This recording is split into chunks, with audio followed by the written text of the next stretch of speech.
There you go. Freaking mute button. Yeah. Oh, I guess we'll never get it right, you know? That's all right. What's up, dude? What's up? Good to see you. Thanks for being willing to drop in and hang out a bit, man. Well, yeah, I heard it was a big weekend for comic book movies yet again. So yeah, another big weekend, and I thought, you know what? It'd be awesome if we could have at least one person who'd seen it to talk about it. And full disclosure, I've seen it too, so I'll also be able to talk about it.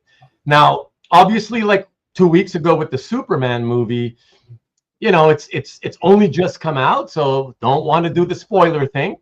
Yeah. But again, yeah, I'll, you know, for those of you who saw the Superman, it's appropriate for spoilers in your film etiquette rules. What, like a week? Yeah. 2 weeks? 2 weeks? Honestly, yeah, I don't even really have a kind of set time, but I figure I don't know, a couple of weeks should be fair, right? I don't know. Yeah, you know? Like I'm rarely talking about spoilers online, really, anyway, in general, right? Yeah, like it's more offline with. Yeah, you know, sure. Than anything, but people you know and stuff, you know. Yeah, but it was outside. Before we get into that, it was kind of a tough week for for fans of stuff from the 80s and 90s, like, you know, with Ozzy passing away, Hulk Hogan passing away, Malcolm Jamal Warner passing away. So Ozzy especially hit me pretty hard as one of my musical heroes. Yeah, for me, that was kind of the bigger one out of the ones you mentioned. And Hulk Hogan too, to a certain degree. You know, like he was kind of like the era before me when I first started getting into pro wrestling. So I kind of got more into it during the Attitude Era for WWF in the mid to late 90s or whatever. But you know, Hogan was around, and obviously he's a legend in that business. So. Yeah, for sure. Some key figures in pop culture passing this past week. Absolutely. Good day, David. And it's not Matt today; it's Kavi. Hey, what's up, David? You're so anticipating, but Matt will be next week, though. Matt's next week. He might just be talking to somebody in the chat, possibly. Well, maybe, but I don't think I saw Matt in the chat, but maybe. But good day to you. Lovely to see you as always, David. JT back again, becoming a regular. Last con I went was NYCC last October, and it was really packed. Yeah, that's Mike Asbill. What's up? Mike Asbill had asked earlier at the top of the chat if post-COVID, if the show attendance had gone back to kind of normal pre-COVID levels, you know. So that's what JT's asking about. San Diego looked fun from afar online on social media, but I haven't done a comprehensive like what was announced there, if anything important. I do want to watch that George Lucas panel. If there's a good place. I think I saw it pop up on YouTube, but I haven't had a chance to watch that panel yet. Yeah, Marcus, what's good, man? Brother, hey, look at that, everybody. Third year, but fourth consecutive episode I do on a Sunday of the end of San Diego Comic-Con, for which Marcus has been attending my show, even though he is attending Comic-Con. So fourth consecutive time he does that. Is the last day still currently going on right now, or is it? Well, no, I go live at the exact same time that it ends officially. Gotcha. Okay. Yeah. So it's 5 o'clock Sunday on the West Coast, right? So Yeah, yeah, exactly. So good to see you, Marcus. I hope it was a fun show for you. That would be something, Marcus. B&G, what's good, Steve? The mushroom, I don't get it. What's up with the mushroom? You eating? He You said taking? he's breaking down the booth now. That's what he said. Oh, he's breaking that. Okay. Yeah. You taking mushrooms, Steve? Is that what you're trying to tell me? You shouldn't reveal your drug usage like on a recorded show like this. What else we got? Hi, #1 Marvel fan. Look at that, Tom. The wife saying hi to you. What's good, Carlos? Carlos in New York, I believe, right? John Brown, what's good with you? Hey, good evening to you as always. Appreciate you always dropping by every week. Hi, Marcus. It would satisfy all parties. Evening to you, CJ. How you feeling, CJ? Hope you're improved. It's been another 7 days. I hope you're improved. I mean, obviously, we spoke a little bit commenting through Insta, but I'm assuming you're good. But yeah, let us know, man. And what else? Yo, Kavi from the Tom sir. Vivian loves your background. Nice. Love that. I had nothing to do with it. I stole it from the internet, so I do appreciate. I really should get myself like a green screen just so I can do some fun backgrounds instead of the same. I think this was like an official promo image that Marvel Studios made for the film. Yeah. Oh, interesting. Where they kind of made the actors look like a comic book, right? Kind of thing. Right. Yeah. Yes, sir. If you're a comic book fan and you still haven't watched Superman, turn in your fan card. Wow, that's harsh words. What if you're just a Marvel fan, like a lot of you guys that are actually watching and will be watching later on Rewind? What if you're like really like just a Marvel fan? Do you expect those guys to tune in and go to the theater and watch Superman? Because I really wonder what percentage of like Marvel fans only watch the Marvel movies, and what percentage of strictly sort of like really hardcore DC guys? It's when it comes to DC, like the most easily accessible way to access it, even if you're not a fan, is Superman. I think getting Marvel people to go to a DC movie like Superman and Batman, I think are going to get those people over to watch it. It's everything else, I think, where it's like, well, what is it? Does it look good? All these other questions. But I feel like a lot of Marvel people went to go see Superman. That's just my gut feeling. Yeah. What's good, Peter? Look at that. Tom being a shit disturber. Matt is too pretentious. Oh, if he watches, I'm not going to tell him because I'm not that kind of person. But if he watches it, he's going to have words for you. Hey to Peter, of course. Best news was Marcus was everywhere. Was he everywhere? Well, he gets around while he's at SDCC. I know that. He sent me a video. It's so funny. He sent me a quick little video clip that he took. He went up to Bilky Evely because I had mentioned her last week, and he said, "Hi, can you say hi to Ruben?" Oh, hi, Ruben. She's so cute, I don't know if you've ever seen her. She's like kind of petite and cute looking. And then he says, "Oh, can you tell him? Can you tell him?" I saw her in a picture with Felix at San Diego. That's the first time I saw that one too. Okay. Yeah. He said, "Oh, can you tell him? He wants to know how do you say your name?" He said, "Huh? What? Oh, it's Bilky." So okay. Yeah, I didn't even know that. That's the first time I've heard it pronounced properly. So yeah, I see. I knew it was that. I just didn't know if you pronounce the S at the end. So I did keep saying Bilky's, with the S at the end, but apparently it didn't sound like she said, the S. So it's like she said Bilky is what it sounded like, Bilky.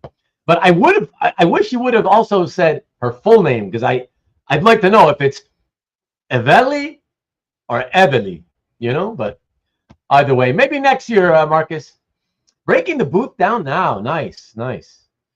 All right. Hellos to everybody from Peter, clearly. Well, I said it, didn't I? Bilky. I need to know the last name, though. Hello. Hey, hello, back and forths. What else? Marcus, what are you guys eating tonight? Let him tear down at least, Slow AF, huh? Sorry to hear, man. I hope this, as long as, we're like older, right? Like, it's the older we get, the slower the healing is, like, right? Like I told you, that's what sucks about it, obviously. And but as long as there's some progress, hopefully, that's what counts, So let's hope for that. Slow healing has been my entire recovery story so far from my injury. So I get it. And you guys got some years on me, so I feel like exactly. I feel like I need to be doing better than I am. Yeah, be happy you're not you got like enough of those years on the rest of us, Marrah, what's up? What's shaking? My gosh, you popped in, and Rich is not even here. You popped in instead of Rich is in there. I see Rich in there. Yeah, did he pop in before her? Because I didn't see him before her. Maybe he came after her. I see him. I mean, maybe you're still. Oh, there he is. Yeah. He came after her. So she beat you to the punch, Rich. Nice. Today's topic is anything goes, even though I didn't write that on the thumbnail. But yeah, just everything and anything. I particularly wanted to talk about the FF movie in general terms as much as possible, so we don't spoil things for anybody who hasn't seen it. And I don't know. Yeah, we'll talk about whatever anybody else wants to talk about. Alex, oh, you went. Yeah. Yeah. Okay. And you just got back. Wow. All right. So you're not hanging out. Oh, I appreciate you popping in and saying, hey, man, what's up? Good to see you. I hope you had a great time. And Tom wanted to know who bought the $80 Galactus popcorn bucket. Not me. Not me. My theater, I definitely don't think my theater even had them available to buy there. Like you had to pre-order them or something. I don't know. Yeah, exactly. I saw that all over online, people saying the same thing. So sure. I guess I mean, I figure they take up a lot of space. It's probably the main reason, right? Because you're not going to load up every theater with a bunch of $80 buckets that you don't even know how many people are going to buy, kind of thing, right? So enjoy the show. Apparently, enough people bought them and want them that the eBay aftermarket prices. Yeah, I saw that. Crazy, yeah, but yeah, exactly. So, yeah, I heard as high as $120. Did you hear any higher than that? I don't know, but demand has certainly exceeded the supply on it. Okay. At least short term, right? Okay. Long term, who knows? I don't see it being like $1,000 collectible in 10 years. Yeah. Well, we'll see. Who knows how many they made? That's another thing too. Enjoy tonight's show on your widescreen TV, Rich. That's really cool. We just got back from watching nice. Okay, so when we start getting into that, then you can let us know what you guys thought as well. Okay, that's cool. I'm glad we got another person.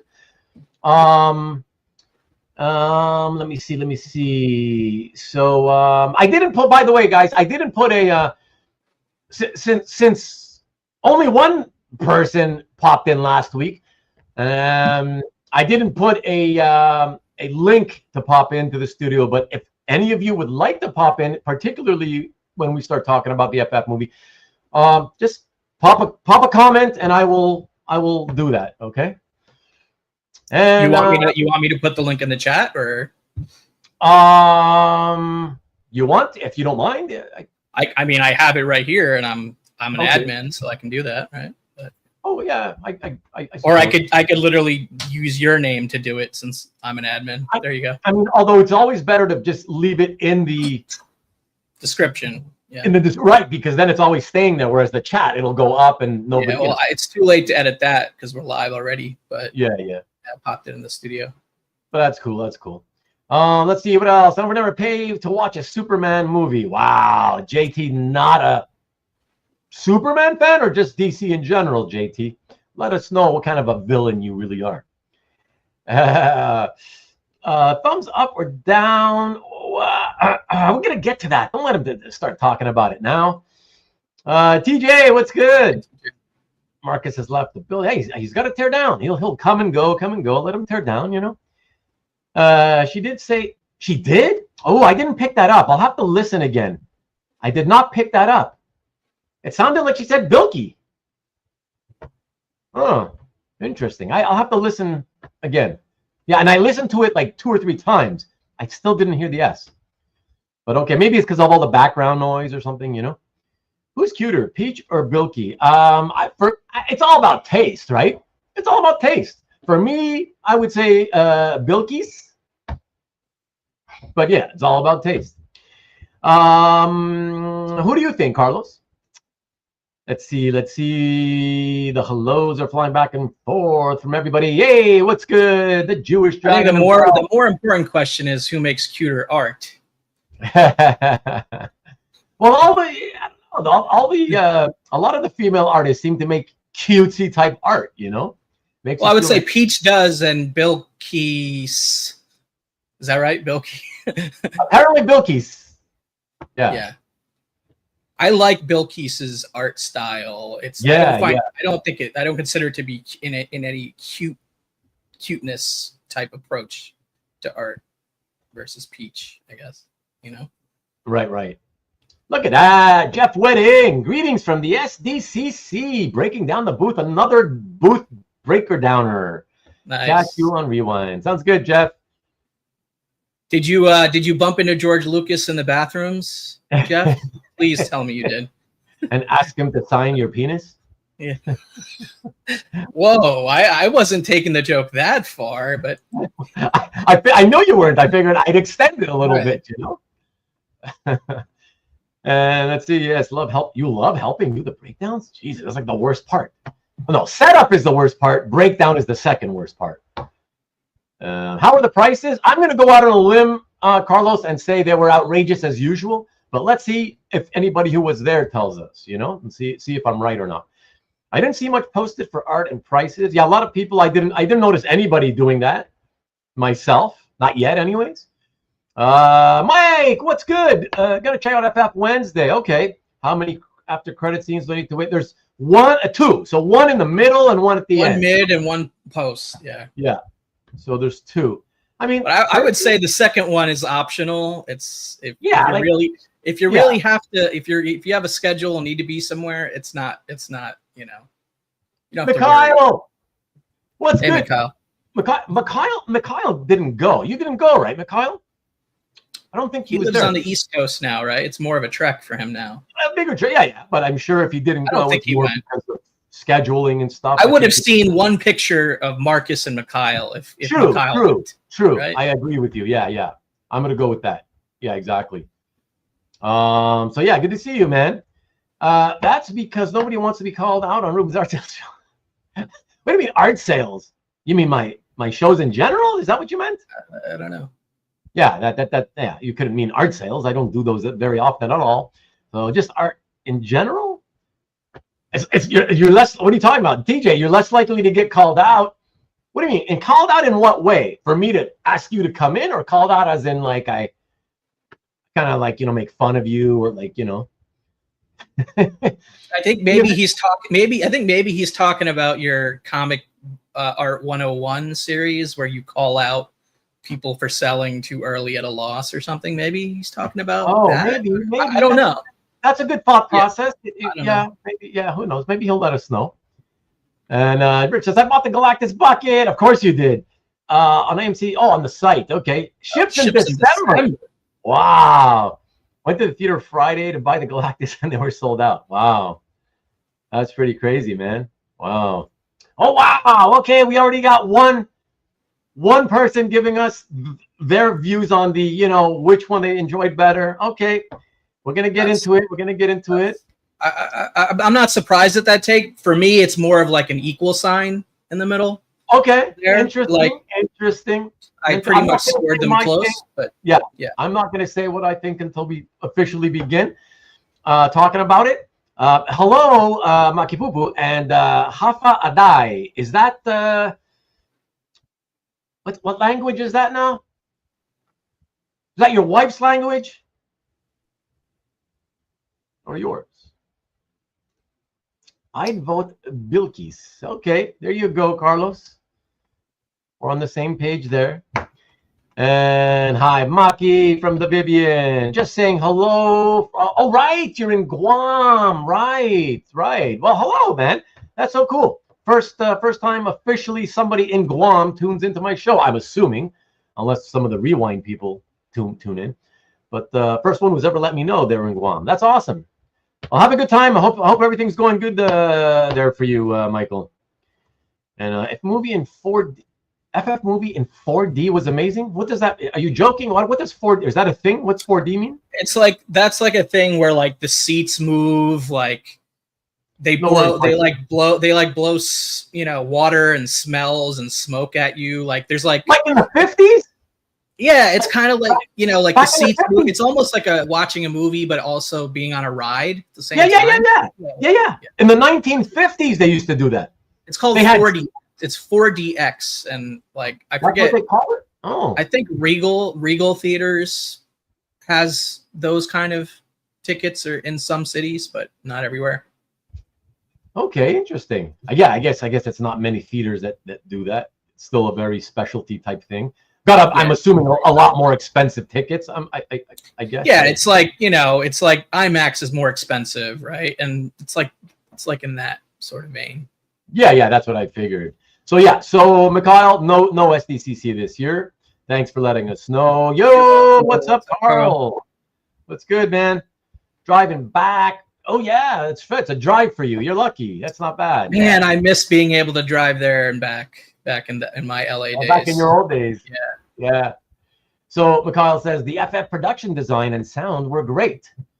Okay. I agree with that. I definitely agree with that. Did you like the FF movie? Stanley says it was mediocre. All right, we're going to get into it. This is Savior. I want you to retell your opinions once we officially get into that, okay? So we can kind of keep track of the overall feel. TJ was joking about the Comic Art 101 shows. It was about the 101. You guessed it. Yeah. Okay. Thank you. Oh boy, Carl wasn't crazy. All right. Thank you. Yeah, please, CJ. Thank you very much, CJ. Everybody. 34 people, maybe 30. Obviously fluctuating. 32, 34. If you could just hit that thumbs up looking icon that's right below here somewhere, I would appreciate it. Please do not subscribe if you are not subscribed already, unless you absolutely want to. I'm trying to keep my subscribers only to people who are regular or semi-regular viewers. So please. I'm gonna add Rich in here. So. Nice. What's up, Rich? What's up, guys? What's good, Rich? Hey, man, good to see you. So yes, everybody, please hit that like. No need to subscribe, but hit the like, please. Would appreciate that. Thank you. And what else? 2% good taste. Rich says if you can post. I just did that. That's how we hear. Excellent. Yes, I was joking. Okay, CJ, this is the link. All right, Lucas. The Lucas panel was great. Carl says, and I guess that'll be on. Yeah, I got to watch two things tomorrow: the Lucas panel and Happy Gilmore 2, which I've been looking more forward to that than Fantastic Four. Yeah. Somehow I didn't watch it all weekend. Hey.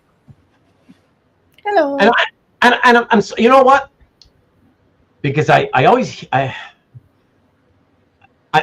talk to British people, you know, fairly often as well as Americans, and so I have that tendency to do the ah sound with the A's, and so. But I know you're like Jersey girl, so is it Marrah? Because I tend to I think it's Marrah. Really, it's supposed to be, but I always say Marrah, which I think is wrong. It's actually fine. Like, I mean, I only let a few select people call me Marrah. Okay. Okay, I appreciate that, but I still prefer to do it the right way, though. So it's Marrah. It's Marrah, like Farrah. Yeah, Farrah. Okay, Marrah, Farrah. There we go. Perfect. It'll be Marrah from now on. I promise. Okay. Thank you. I actually asked her that before our first date because we were talking online, and I was like, "How do you pronounce this?" And she said it's like marathon. Yeah. Marathon. Nice. Oh yeah. That's easy to remember. That's a good way to do it. Yeah. Very cool. Derek, what's good, man? Listening to Lucas the 08 and was struck by how he doesn't like the folks who flipped 5 years later. What? So even though Lucas doesn't sell, even he knows to wait at least 5 years to stop the insanity. I know. I haven't seen the interview, and I know that's not true, but I love that anyway. That's funny. What's up, Derek? Oh, that's good. Lucas stops the insanity. It's so funny. So yes, sir. Indeed, I do. Ruben pronounces his name like Rubenthon. What's up? So there's Matt. Hey, Matt. Just because you tuned in, I'm going to call out TJ. He was like 2 comments up above you, but earlier, not TJ. Sorry, Tom made an interesting comment about you. So it's up to you if you want to go and rewind and check it out. I figure I'll I'll see if I risk making him feel guilty a bit, Oh, let's see. Hey, Matt, is it true he mentioned selling after 5 years? No, it's not true. I assume. Okay, well, now that Stanley said it, I really expect it to be true now. Yeah. Now I'm wondering. I gotta say, now I'm wondering. But okay, well, thank you everybody for dropping in. I appreciate you.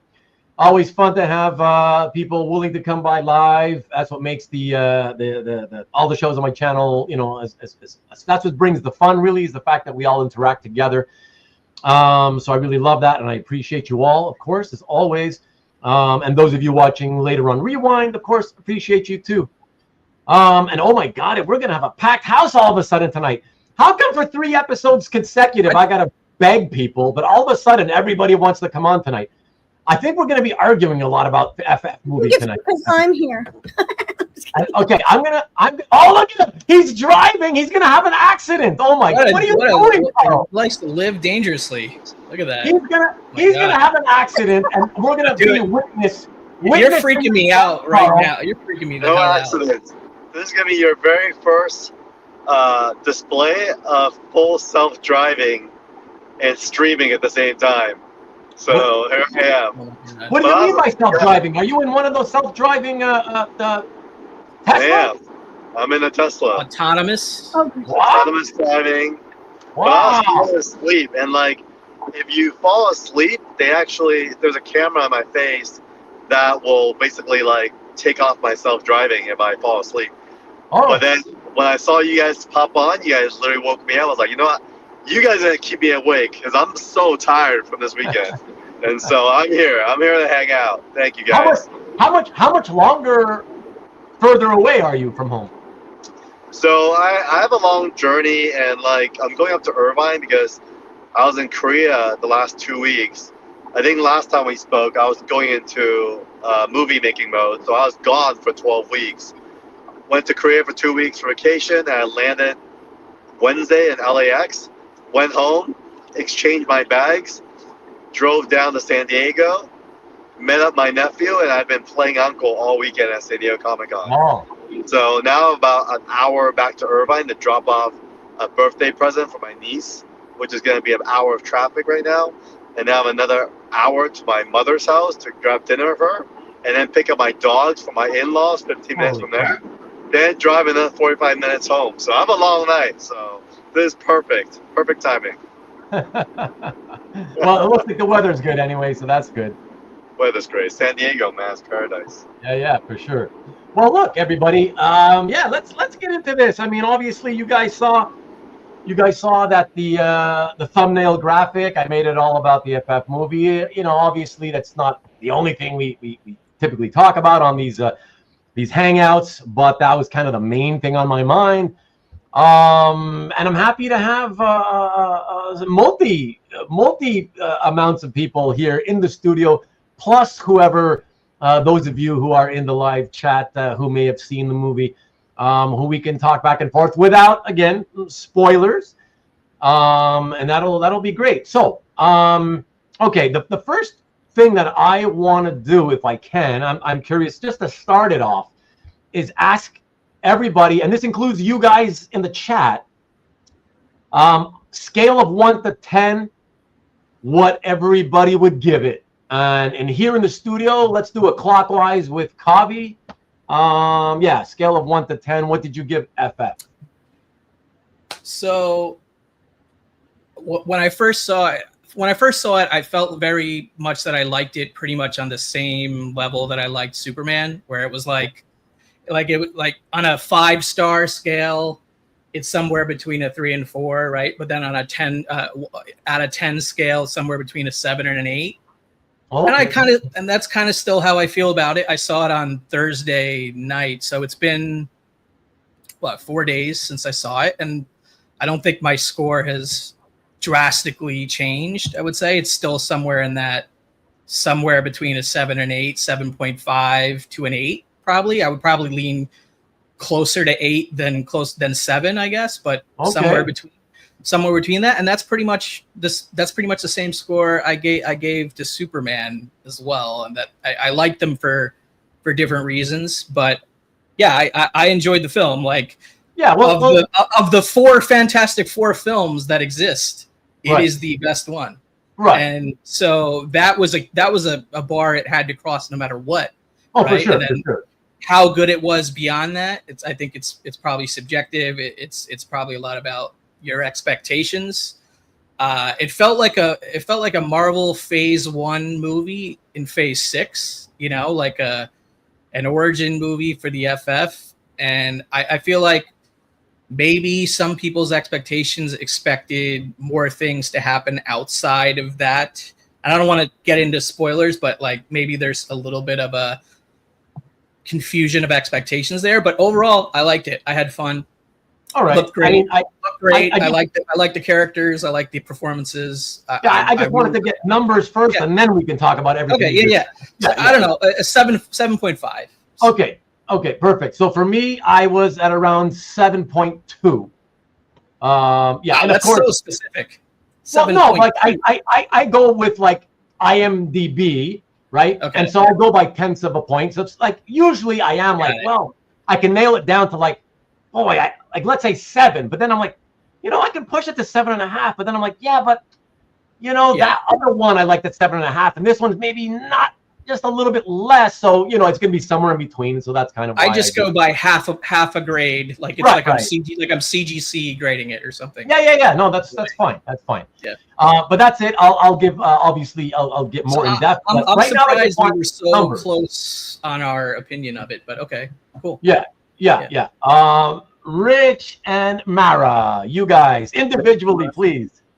Well, I had nothing to go by, which will probably get me kicked out of this room.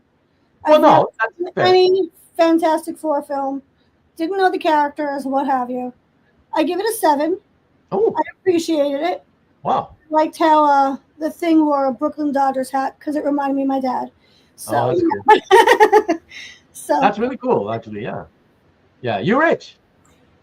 I'm gonna begrudgingly give it an 8. Wow. I think my major problem was I went in with very high expectations. Okay. I am definitely more of a Marvel than a DC guy. I know that. Yeah. And I enjoyed Superman a little bit more than Fantastic Four. Wow. Superman I would have gave an 8.5. Fantastic Four an 8. Like I said, I had high expectations. I've been waiting for this movie for over a year. Don't like Silver Surfer being a woman. Didn't like what they did with Mole Man.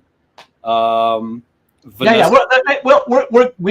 gonna touch upon all the elements of the movie. Let's move it over to Carl, and we'll get back without spoilers, though, right? Without direct spoilers. Spoilers. No plot points and stuff. Key moments that happen, like in detail. Don't obviously mention. Yeah. Carl, you're up, buddy. You're up. Did you see it? Yeah, I did see it. And it's funny, like I kind of started when Kavi started. I started with like a solid 7, but after hearing you guys talk about it more, I feel like I have to make sure I readjust properly to a 6.5 because I actually did not really enjoy it. I felt like it was it was a miss. But I'll explain why I think it's getting praises later when we dive deeper into it, because I have some theories. Okay. All right. So the next thing I'd like to do before we start talking about different parts of the movie, like elements of the movie, since a lot of people have already been kind of talking about it in the chat, let's remind everybody how we felt about it in comparison to. If we've all seen Superman, anybody in the chat as well, of course. Kavi, if you had to say, just to remind everybody, how you feel about it compared to Superman, or maybe just say what grade on 10 you gave Superman versus what you're giving FF now. You want me to kick Yeah, that yeah, off, yeah. or- Yeah, I mean, I pretty much gave it the same Okay. score. Equal? Like, yeah, I don't remember the exact number I gave Superman, and I've only seen both movies once, you know. So Yeah. I do want to see both of them again. Oh, Hopefully, me too. hopefully Me they're too. still in theaters for like another month. Is my I'll wait Yes, until but- streaming happens. But yeah. Yeah.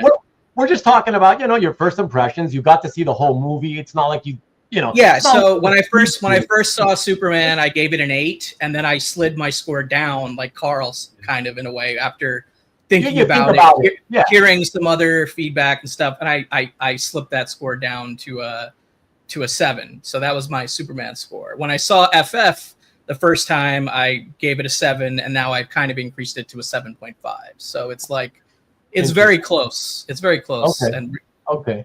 for me, Look at like some of these guys here. Like, so Mikhail in the chat, man, these guys are going lower than we are. So 6.25 by Mikhail. Stanley crushed it at 5.5. You know why, Mikhail? I think I'm on the same page as you. Like, there's a few things that 6.25. think, knowing him, I kind of think we have similar reasons. I think. I don't know. Okay.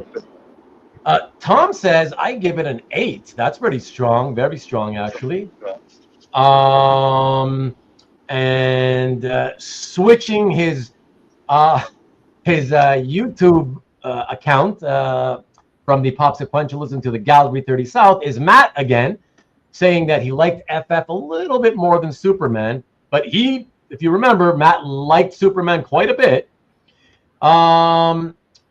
Scotty, what's good? So Scott Brown comes into the chat and says, roller coaster for me, dozed off a couple of times. Dozed off. You must have been tired though. Some parts were an 8 and some were a 3. So you'll give it a 5? Wow. Okay. It'll be interesting. yeah, to that see math seems to check out in my head. Sure. Wow. Okay. You know, actually, now that I think about it, when I thought about it, I'm like, oh shit, yeah, there is at least one thing I'd give like no more than a 3. So yeah, okay. But it's not enough, right, to drag the overall whole down that low. So Is it something so important that it would be considered a spoiler, or can you mention it? I'll say it, but I'm Okay. not just yet. Give me because Okay. we're gonna get to that. Yeah. So JT says Silver Surfer is a woman. Thanks for ruining the movie. Yeah, nice. So right, that's a thing. Had highs and lows. Yeah, but every movie you can say kind of has highs and lows. Like, you're not gonna love every single part of every single movie. I love that Harrison Ford cameo too. It was awesome. So Jerome in the house. It's been like 5,000 minutes. What's good? An 8 for FF, 7 for Superman. I like that. I can dig that. That's pretty cool. All right. Thank you, by the way. I thought the love scene between She-Hulk and Jesus. Okay. Put that on the Blu-ray poster. Home video. I think I missed that scene. All right. So Stanley is reiterating 7.5 was his Superman, 5.5 FF. All right. So Matt again chiming in with, in comparison to superhero films, I'd give it an 8 against all films in general. Right, because we do tend to. I sort of agree with that, and that's kind of in line with what I thought of the movie. That's fair. Yeah. Does it involve a baby? Sue's soliloquy made me nod off for sure. All right. So for me, I'll go before Rich and Marrah.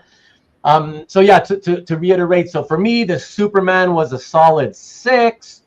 It has foundational things from which to build on, but there's, for me, on Superman, too many things that there's too many things I think you could improve. So that's why I can't give it a strong score. FF, so just a little, just somewhere between 7 and 7.5. So FF, well, you know what? Before we even get into it again, let's the rest of us. That's Rich, Marrah, and Carl. Yeah, you guys give us the sort of comparison. Remind us about Superman and this one, Fantastic Four, and then we'll talk. Superman had more nonstop action, in my opinion. Interesting. FF had some slow parts, which Wow. really surprised me. I thought FF was going to be like nonstop, and it wasn't. That's crazy because I feel. And I was off. Yeah, she nodded off a few times. Wow. Because I feel what you just said about the FF, I felt the same about Superman. Really? I thought like there's a whole bunch of time here. That's again, that whole pocket universe thing is like ain't nothing much happening. I mean, okay, yeah, the metamorpho scene, I guess, whatever, it's pretty cool, whatever. But like other than that, I don't know, it's just kind of like dark. It kept giving me these flashbacks of the darkness and all the previous DC movies. I was like, oh man, like brighten this up again. I don't want this dark crap. I don't know. Yeah. I kind of gauge it by if I start looking at my phone, like how much time is left in the movie or not. Like where we're into the movie. Is it an hour and a half yet? I didn't do that. I didn't do that with Superman. I did it with FF. Me too. Superman. I didn't feel like there was any lulls. Like it. Wow. It flowed for me. And there was a squirrel. Yeah, she liked the squirrel. Yeah. The squirrel, right? Well, you know what's really interesting about that statement you just made, Rich, is the fact, and this is for everybody to take note. Even more interesting coming from Rich, given that, like he said, he's actually a big time Marvel guy. Not so much DC. So that makes it, really much more interesting. So, yeah, man. Like I said, I liked Superman slightly better, which is surprising. Okay, Marrah. I mean, I would say that Rich scored both films pretty high in general, right? You said 8.5 for Superman, right? And 8 for they were both good movies, don't get me wrong, but I had low expectations going into Superman and high expectations going into FF. And totally agree with you. I kind of based my score a little bit. Yep. I just want to quickly say, Marcus says Sue is the heart of the movie, and I want to say that I've seen a few people online say the same thing. I'm going to say I know what you're getting at. I know what you mean by it, but the online comments kept saying, "Oh, Sue steals the movie," and I just want to say I didn't. I was expecting that, and I did not feel that at all. But we'll talk more about that. Well, it's the Fantastic Four. Just so to say any individual member stole the movie, I think is a bit of a stretch. Like I feel like they all had good moments, and they all were pretty good to me for the most part. Like I think I've seen Pedro Pascal in Too Many Things. Yeah. So when I look at Pedro Pascal being Reed, I bring some baggage of just seeing him in a lot of other things. But for the most part, I liked everybody's performance of their character in this movie. He brought up a good point, though. Just to interrupt you for 1 second. What also based my score was I felt Superman was better cast. Like I didn't see, with the exception of maybe Guy Gardner, I think everyone was very well cast in the movie. Whereas FF, I found there were a few miscast actors in it. Oh, okay. But we're going to talk about that too. I just wanted to say hi out loud to you, Yevgeny. Thank you for dropping in again, my friend. And Marrah, since we don't get many females, I felt I had to point out that Yevgeny was also noticing that you were there and wanted to also say good evening to you as well. So there you go. Yes. But yeah, Marrah, let me jump to you again because it's your turn. Remind us, what did you think of Superman in terms of your grading and then versus the FF? I really liked Superman. I gave it a 9. Wow, 9? I really enjoyed it, and the squirrel pushed it over because I love squirrels. So that scene was just like heartwarming to me. But I love the actor who played Superman. I've met Henry Cavill, and he doesn't have a personality, so that kind of just ruins it for me. But it was full of action and everything, and I really enjoyed it. So I would give it an 8. Okay. Fantastic Four with a 7. No, that's good. That's really strong on both counts, right? So, Carl, remind us, what did you think of the Superman and then the FF and how you, I think so. For me, it's interesting how Rich shared about his expectations going in, because I went in to Superman with high expectations, and it met it. Oh. And I went Fantastic Four with very low expectations, and it also met it. And so with Superman, I actually gave it a 9. I thought it was a solid 9. You gave Superman a 9? Solid 9. I have a lot of reasons we could dive into it, but similar to Rich, I felt it was fresh. Not just the casting, but the world. James Gunn took a lot of risk, and he basically presented to us a very authentic. He took a lot of throwback and brought it right into the big screen, and I felt like he has a true understanding of what a comic book movie should feel and look like. Okay. I felt like, in contrast, Fantastic Four, if anything, they just upped the budget on production design, because, and this is kind of my theory that I was going to share about earlier, because so many Marvel movies have been so bad the last few 5 years. Like, for me, when I travel all the time, what do? I watch a lot of old Marvel movies. So all those are still very fresh to me.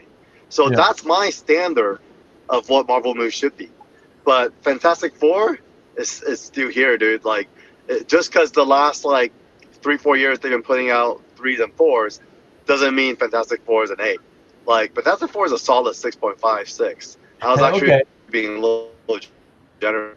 Not a good movie, and for many reasons. But I would say, in general, production design went up. I think casting is not fresh. It's super old faces. They went for the safe casting, which is Pedro was as safe as it gets, in parallel with 5 other blockbuster hits that they had to greenlight to get the guy in the ivory tower to greenlight it. And then just there was a lot of stuff about it that felt and just to speak on what Marrah and Rich was saying about Marrah. slow parts. It's just FYI, it's a Marrah.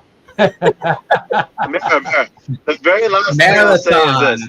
Marathon. I have social proof that it was a slow movie, because there was a moment where there was a little bit of a down in the middle of the movie, and then someone and the whole movie started cracking up. Someone straight up fell asleep, hard snore. And everyone started cracking up. And now that was Marrah. The movie. Right. I have questions. So what time was the screening that both Rich and Carl saw? What time was it? We went to a 3:30 show. 3:30 in the afternoon. Yeah. We went to 8:45. 8:45 p.m. Yeah, p.m. Okay, so I mean, maybe that's you've got an A and B right there. I was gonna say that while I disagree, I think with both Carl and Rich, I think that Rich's take is probably the closest to the heart of the public. That when I hear how he spoke about it, what his satisfaction was, what his dissatisfaction was, that I think he's probably a pretty good middle of the road barometer for that. What I would say to what you guys said, and I'm going to give it an 8, which is what I gave Superman basically. And I would say that I like it a little bit better than Superman for a couple of reasons. And expectation leads into this, that I had a very low expectation for both. I had perhaps a lower expectation for Superman.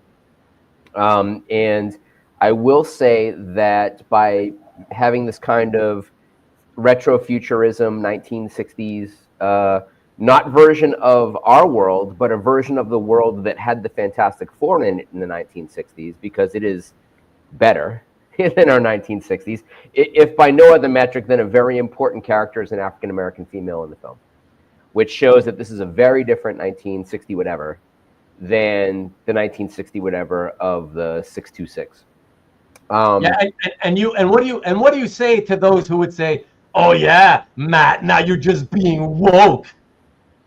Well, no, it's a different world, and I think that it represents a different hopefulness that a superhero team that everybody is clearly in love with in the early 1960s would have on society at large. And when there's a scene, as I think you get it in the trailers, where society turns against them for a little bit because they make a decision that the world doesn't agree with, a decision that I think any parent would make, that you get a sense of why they cast Pedro, and you get a sense of why they cast these quote-unquote safe castings, because they're good actors.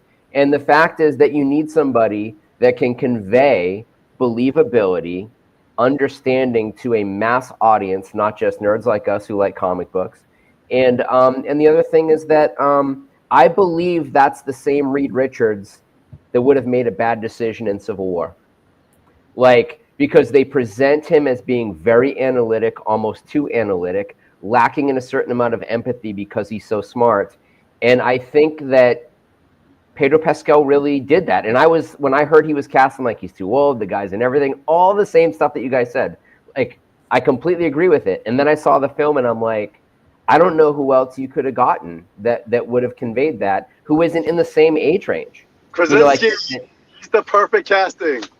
Who is? Who? Krasinski. Yes, I agree. Why? Because Really? his face looks like rubber? I mean, like, is John? Name a movie that John Krasinski was in that he gave an excellent performance. The Doctor Strange movie. What? If Doctor Strange. You thought that was a great performance. So where's Doctor Strange on that metric by which Superman gets a 9? What are you giving that second Doctor Strange movie? I loved it because they showed those characters from another Earth. You know, that alone, seeing Black Bolt up on the screen, Reed Richards, and all the other characters, that made the movie for me. You know, So perfect. So Yeah. the same thing that made the movie for you is what I think destroyed it for most other people, because it was a terrible presentation of Black Bolt. It was I think the version of Reed Richards that we expected. well, I would say think that's for most people, I would say maybe for you, because we tend to disagree on a lot of things. But Yeah, it was useless. I wouldn't say most character. people didn't like that. Most people I spoke to enjoyed that part of the movie. They Yeah, love seeing Black Bolt killed so quickly. Time out, because I'm lost. Enjoy what part of the movie exactly? With those characters from the other Earth in Doctor Strange. Oh yeah, that was a hit. That was a hit. Where Patrick Stewart shows up as We veered off the Doctor Strange for a moment. X and all I that. think almost every review I read, almost every single review I read, was that this is the worst type of fan service. That this is the type of fan service that the studio misunderstands what the fans actually want. That, yeah, we did want Professor X, we did want Black Bolt, we did want Mr. Fantastic. And what did they do in that film? They made them completely irrelevant. They gave a tremendous amount of power to a character who's never been shown as having that much power before. It showed how confused they were about the plot points in the script of that film. And it made a very good filmmaker look like a bad filmmaker. And I mean, I don't know, Krasinski, when I'd heard that they were casting him possibly as Mr. Fantastic, I was like, yeah, that sounds like a great idea. But I just don't think that he's a good enough actor to have pulled off a feature film like that. And I'd rather have him be a director because he's a decent director. I just find it so funny how you guys get caught up with this narrow range. Like there's like a billion, obviously it's an exaggeration, but it's like it feels like there's this billions of actors in Hollywood you could choose from. And fans always tend to get caught up with, especially superhero movie fans, oh, this one or that one, or it's usually like this small pool of less than a handful. And I'm like, they all suck. I'd rather you get no names, right? No names who can do a decent acting job or better, but I'd rather have literally no names that are not recognizable, which to me, most of them were. I guess the Pedro guy, Pedro Pascal, I recognize them, even though I've never seen anything he's done. But to me, they are kind of no names. Real quick, Pedro Pascal, not only is he recognizable, it's distracting, man. Like from day one, he's social media, he's groping people left and right. He has, I watch Mandalorian religiously, so even though his face is not on it, you only see his face in one scene in that. Exactly. I love Game of Thrones. So for me, it's I just have and I mean even Last of Us. I mean, Last of Us. There.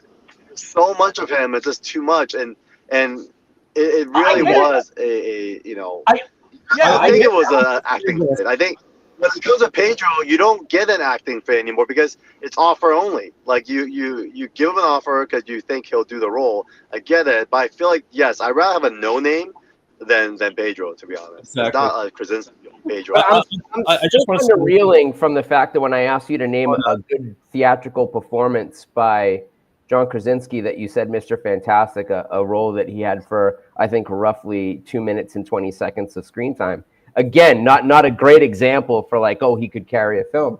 And I mean, yeah, he does have a very rubbery looking face, and that's maybe Mr. Fantastic. And before I saw that film, I was like, oh, Krasinski would have been great. When they killed him off that universe, I'm like, well, that was a complete and total waste. Like, why did they even do that? But I think that film is really terrible. For me, he's Jim from The Office, and Yep. I don't know if I've ever seen him in anything else. I can't even remember him besides that 2 minute of screen time in Doctor Strange too.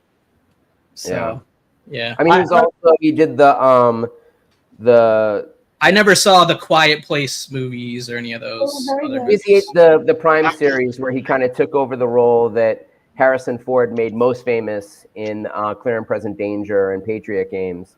What's the Jack Ryan? Yeah, the Jack Ryan character, and I thought he was terribly miscast in that. But I mean, yeah, I agree with you on that. He was miscast for Jack Ryan, but I did love him in Quiet Place, and I think the sample of Mr. Fantastic that I saw was way better than Pedro Pascal. All right, look, let me just say, I'll just finish my thought. I usually prefer for superhero movies whenever possible. The less known, the better.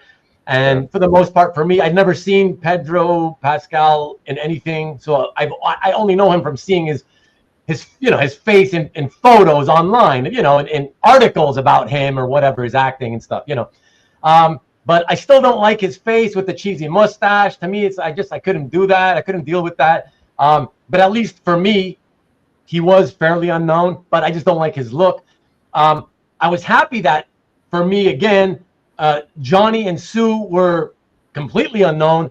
But I was not happy that, and I've mentioned this in the last couple episodes. No offense, they look ugly. I think the actors are just not pretty to look at. They're not faces. They don't give good face on camera.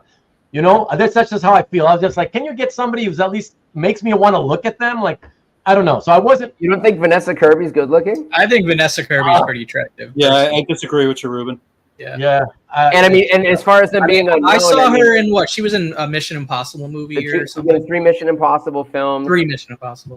Johnny came out of the biggest season of Stranger Things. Yeah. But otherwise, I think not a lot of film credits. I love that this is the only version of Johnny Storm that we've seen that's likable. I like Johnny in this movie a lot. What? Oh, come on! Let me tell you one thing. And I didn't hate those first 2 FF movies. I'm not talking about the Roger Corman one, of course. Second 2. Yeah, so technically second and third, whatever you want to, Yeah, the ones from the 2000s. I did not hate them. In fact, I liked them. Didn't love them, but I liked them. They're fun enough, whatever. Even though they're not great, But one thing I did love, if I had to pick my favorite thing, I would say is I loved what's his face? Chris Evans, is that his name? Yeah. I loved the Human Torch. I was like, man, if they ever, as long as they keep doing FF films, I hope this guy keeps him. He's awesome. I loved him. I thought he was the perfect Johnny Storm. I thought he looked good and acted like the comic book version. You must have loved Deadpool and Wolverine then. I mentioned last week that or at least that portion of it. Yeah. I only just saw it last week, and I liked it, but I didn't love it. It's whatever. It's not a great story or anything. I just liked it more for it because it's fun to see all those different character appearances and stuff like that. Cameos, yeah. Fun moments, whatever. Yeah. But I'm not. I like Herbie. I thought going in that Herbie was going to make it a little silly, and I really liked Herbie. I enjoyed having Herbie in the film and in a non-intrusive way. I liked the relationship between Ben and Johnny because it wasn't like this seriously contentious relationship that would take you out of the fact that this is a team and that they're a family. I like the 2 Marvel films of this year have made family a very important and very central part of their film. Superman is another superhero film that makes family a very important and very central part. You could make the argument that in Superman it's humanity, and I felt like the kind of flashback telling of the Fantastic Four story where they address like 7 villains, one of which you get to see, and now you guys say you didn't like how they presented Mole Man. But isn't that part where John Malkovich got cut out of the movie apparently? Like, because he was in the movie, like listed as a cast member, and then they cut him out. They cut him out of the movie entirely. Like he was gonna be one of those like little side FF villains that they dealt with. Was it gonna be Diablo or the Wizard? I don't remember. I'd have to look online to remember all the details. Well, John Malkovich was going to be Red Ghost.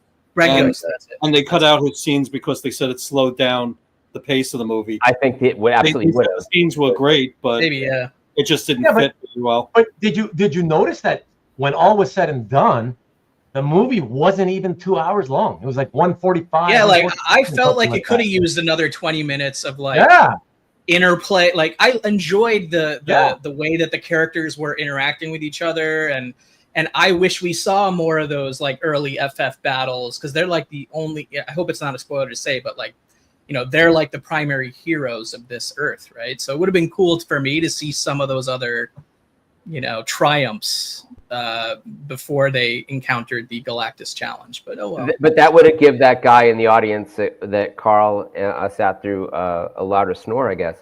I guess. That's more of me as a comic book fan saying that.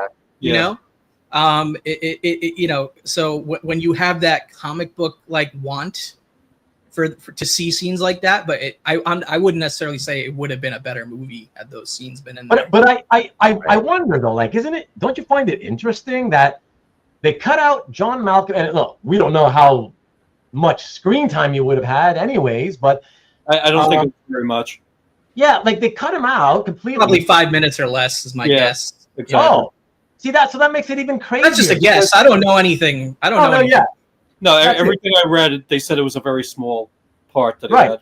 So that makes it even crazier to me, because, a lot of these movies, these superhero movies, have been like 2 hours 45 minutes. Some of them like 3 hours, whatever. So this one wasn't even 2 hours. We're going back to the 1980s style here with 90-minute movies.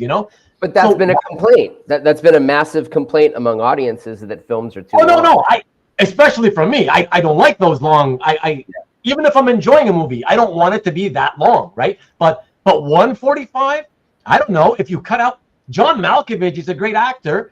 I don't know if it's going to look great as the Red Ghost or whatever, but just the fact that you let it go to 1:45, might as well just leave his scenes in there and make it a 2-hour movie. But it is. Yeah, I think it was like an hour and 50 something minutes, including the credits, right? Yeah. And it's not runtime overall necessarily. It's pacing, and so but including the credits and the post credits, it's like 150 something. Oh yeah, I'm 1 hour 50. Yeah, I'm including when the story ends right before the credits start. Yeah. Maybe one of the reasons why this movie was a little shorter in running time, I got the feeling it was geared towards younger audiences a little bit, even with the cartoon segments in there.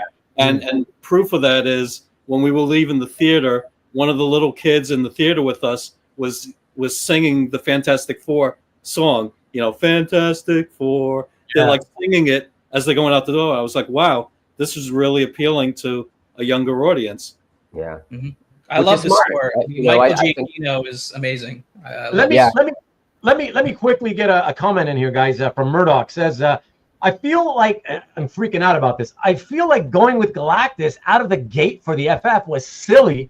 They had enough villains to work with to work up the Galactus. Okay, I want to hear what you guys have to say about that. One of my coworkers said the same exact thing. Who said the same thing? One of my coworkers who's a big fan. Okay, so let me just quickly give my view. I think that was my favorite part of the movie. I loved Galactus. And so, to me, when you've already done the Fantastic Four 4 times, 5 times, whatever the hell it is, right? And every time you do a movie and it fails, which we all can consider those previous ones failures, generally speaking, you only gonna get. You never know if you're ever gonna get another kick at the can, right? So it's like, for me, I'm like, yes, of course that's the right decision. Go with Galactus as long as you get it right. That's the key. If you get the character right, make it look good, not cheesy, I think that's the right move. Go with Galactus. Go big or go home is what I'm thinking. And they went big, and the people went out, and they didn't stay home. They went out to watch it. So if this movie came out in 2008 during phase 1, then yeah, maybe, you know. But it's like we're in phase 6 here in 2025, and they still had to tell basically a prequel, right? So like, I think it's tough to not include that character in this myself. Yeah, I would have been massively disappointed if they had some sort of, I don't know, El Diablo or what, you know, whatever, some minor. Villain. I mean, honestly, like when you think Fantastic Four, you think like 2 people. You think Galactus or you think Doctor Doom, and we know we're getting to Doctor Doom. You know, like, you know, all these other guys are completely inconsequential. If you're gonna bring in someone like the Impossible Man, that's got to be like comic relief way down the line. You can't in a quick 2-minute scene type thing. Anyways, either also, you know, it's like, but Galactus for sure. I think scale in superhero movies, scale is everything. So when you have a character, again, you have to make him look good, and it's gigantic like that. Seeing that scale, it's so awe-inspiring. It's so fun to look at that stuff, you know. And then seeing Silver Surfer, you know, man or woman, and yes, Rich. The visuals look great. I didn't care if it was a man or a woman while I was watching those scenes. Me too. Really impressive. Me too. I want to give props to that because originally I'm just like Rich. I'm just like, you know, old school, whatever. It's a famous character. No need to change it. Keep the, you know, the Silver Surfer, Norrin Radd, right? But I will say the scenes were really cool. I thought she looked pretty cute, you know, as a silver looking chick or whatever with the slick back hair. And what I was really happy with was a lot of the scenes of her flying around, they actually had her in pretty cool poses. Even if it was only for like a second or two, the posing is everything. Like something that ruins live action superhero movies for me is when the hero is the actor standing there in a very nerdy kind of like not a cool comic book looking pose. You know what I mean? And like you look cheesy. You look like you're just an actor standing at the convention as opposed to a real superhero. And so a lot of the scenes I saw on the surfboard as she's zooming by, they had her pose. They made sure she posed in a cool pose. So it was during those moments and those Surfer and Galactus scenes where it's like, you know, I really felt that Kirby inspiration during those sequences, and that, you know, is it a spoiler to talk about the Kirby tribute in the? I love that. You know, like I was like, finally, you know, that was so cool. I mean, is it a spoiler? No, is not it a really. Spoiler? What do you guys think? I don't know. No, I don't think so. It's not a plot point. Okay, so go ahead then. Yeah, that's fine.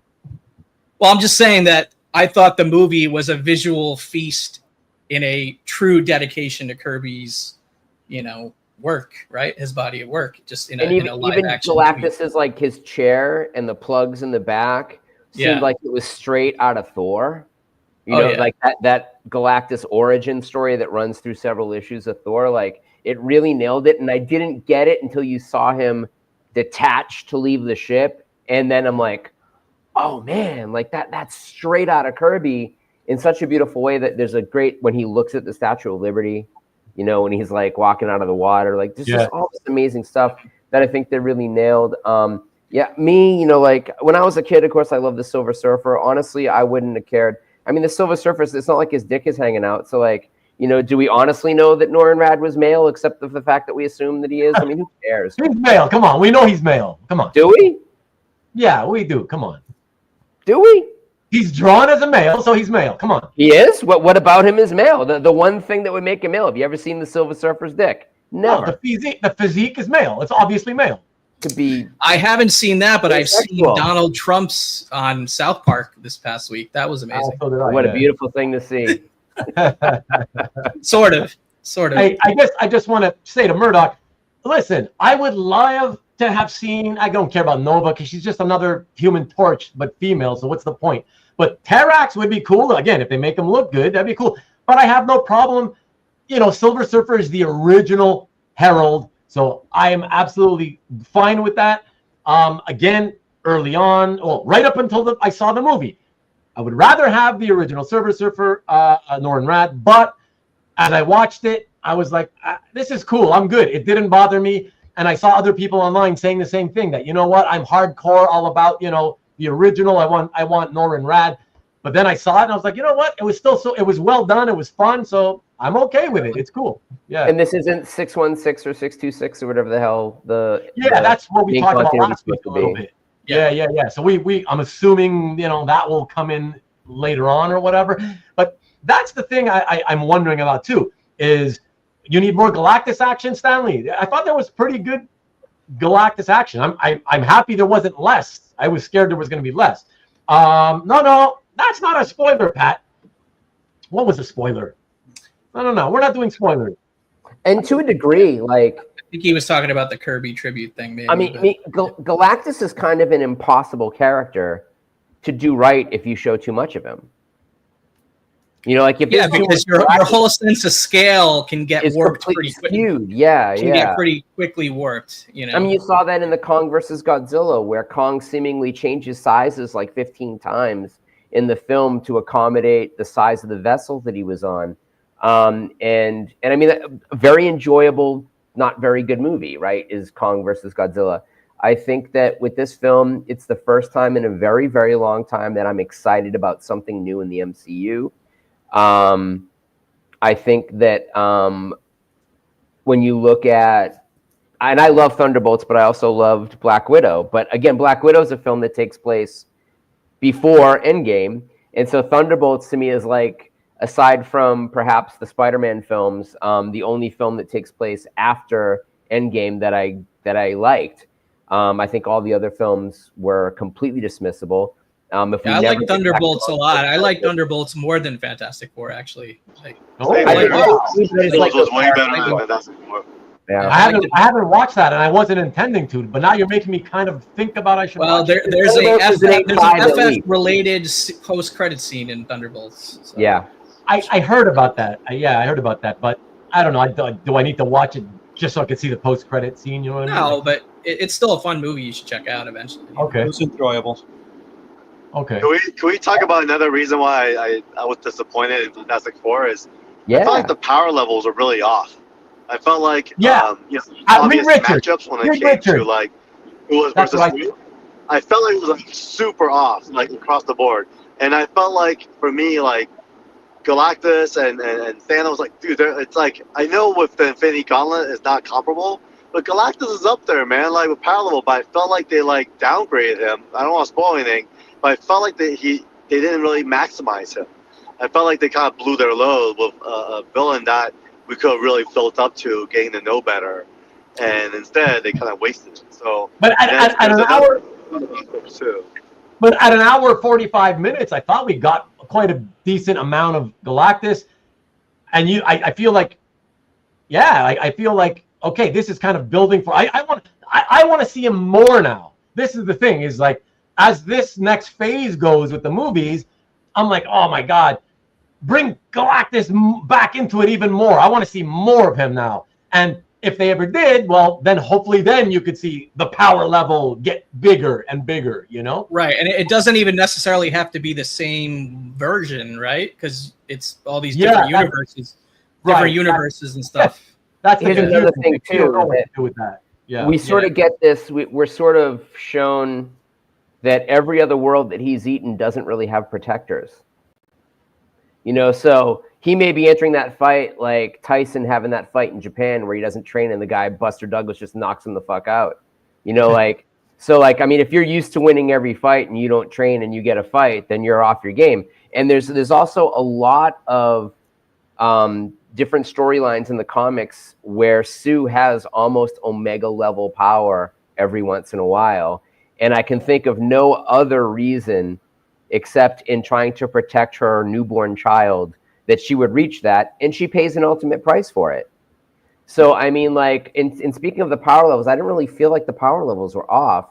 I feel like we're seeing a different universe version of these characters. I think that certainly the Fantastic Four are going to come in. And without spoiling a plot point, one thing I thought was really cool is, and let's get this out of the way, we all love the Christopher Reeve Superman movie, right? The end of that movie is so dumb. He flies around the world and it causes us to go back in time instead of destroying absolutely every structure on the planet. Well, we accept it and we love it.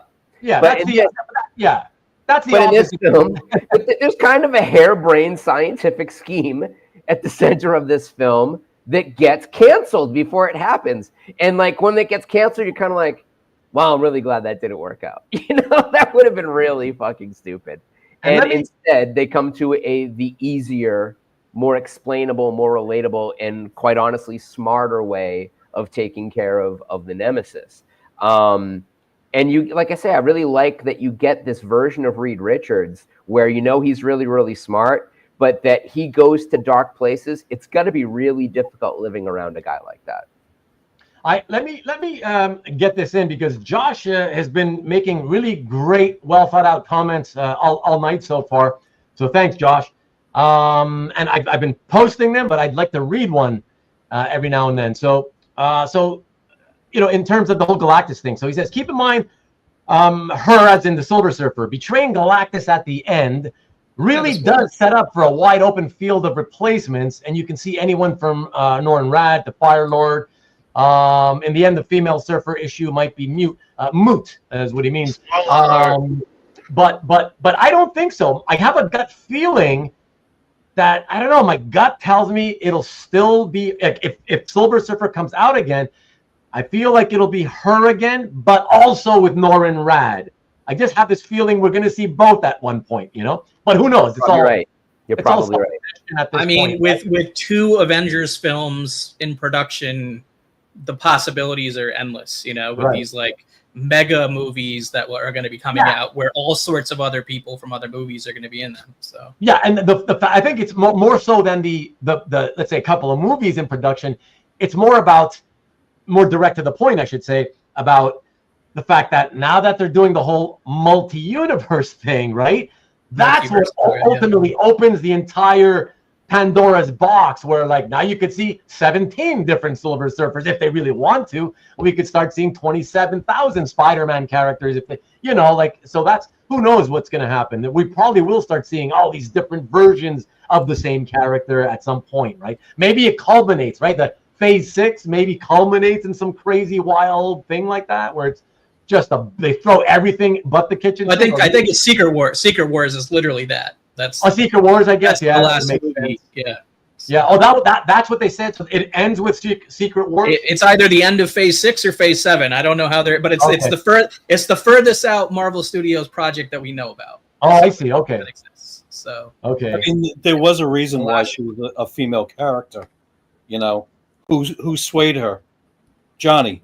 You know, if you remember the original Galactus trilogy, who swayed Norrin Radd? Do you guys remember? Sue. No. Nope. It was Alicia. 48, 49, yeah. And Alicia wasn't even in this movie. Right. So there was a different love interest, sort of, right? Yeah. Yeah. So that's how it played off.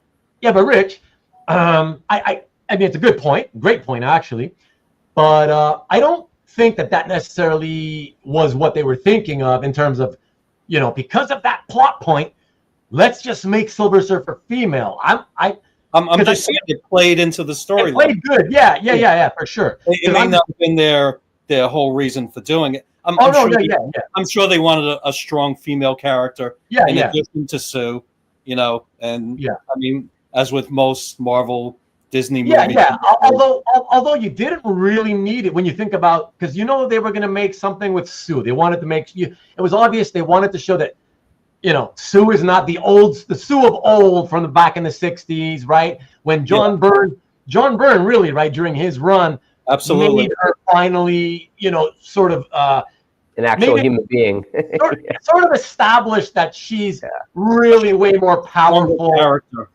Yeah, both in personality and powers. Exactly. I thought her power level was a little exaggerated in this movie, maybe a lot, but yeah, going back to John Byrne, he definitely expanded her powers. You mentioned something, Rich, and this is actually worth mentioning too. I'll be right back. What's that, Matt? That What's that, Carl? You I'll be bouncing, right Carl? back. Oh, I got to drop off a birthday present for my niece. Yeah, no worries. Good seeing You you, can Carl. hop in and out whenever you want. see you, Carl. Johnny Storm was consequential as a member of the team, not just like a bratty kid brother to a main character. Like, there's a reason why he went to space with them, because he's clearly a smart guy. You know, he's just not Reed Richards smart, and that made me really happy. I was really surprised that they made Johnny so integral in the solution. You know, that was a little out of character. You know, but it was nice. You know, going into the movie, I did not really like that actor being chose because I associated him with Stranger Things, but he was actually pretty good in the movie. And his look is so different to Stranger Things. Like, the hair color and everything. I wouldn't have. Like if I didn't already know that fact, I don't even know if I would have noticed. Hey, what do we think about the Thing's beard? Okay, you're gonna set me off, dude. Okay, I've got a couple of things. Listen, I'm screaming in my head, screaming about more than one thing. And that was one of them. The other thing was the Mole Man, but I don't know which one is. I don't want to do them back to back because I'm just going to lose my shit. But you guys, I want to hear you guys talk about it before because it may give me, if I hear you say the things I wanted to say anyways, it might keep me calmer. So you guys talk about the whole beard thing. Let's start with the beard did not bother me. It was goofy, but it was good for the children, like you said, Rich. Right? Like that, I think it's one of those things that they adapted for the sake of the audience, and not the hardcore comic. Like that wasn't a decision for the hardcore comic guys. You know? And it didn't bother me, but I wouldn't have chose it either. Right? You know what I mean? If I'm sitting down to write a script, I wouldn't have put that in there. But when it happened in the movie, I didn't care. Really. Yeah. And the Mole Man I hated. The Mole Man, it's funny because I'm sort of with you. Okay, hold on. He wants to go back to the beard. Yeah. Let me at least just speak my piece real quick. The beard. Sounds like a record. Piece. I'll just speak my piece real quick. Okay. Thankfully, I learned, because I will rail against the Hollywood people never knowing anything about, true they're never comic fans, truly, even though sometimes some of the directors claim to be, whatever.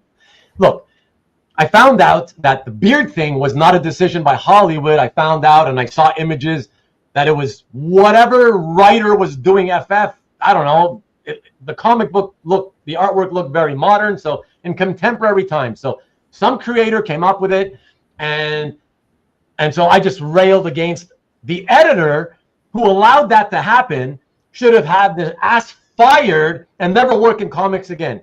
Like, to allow the stupidities that they allow sometimes. Yeah, you can say, oh, it's just a small little thing, whatever. It may be small, but it's so stupid.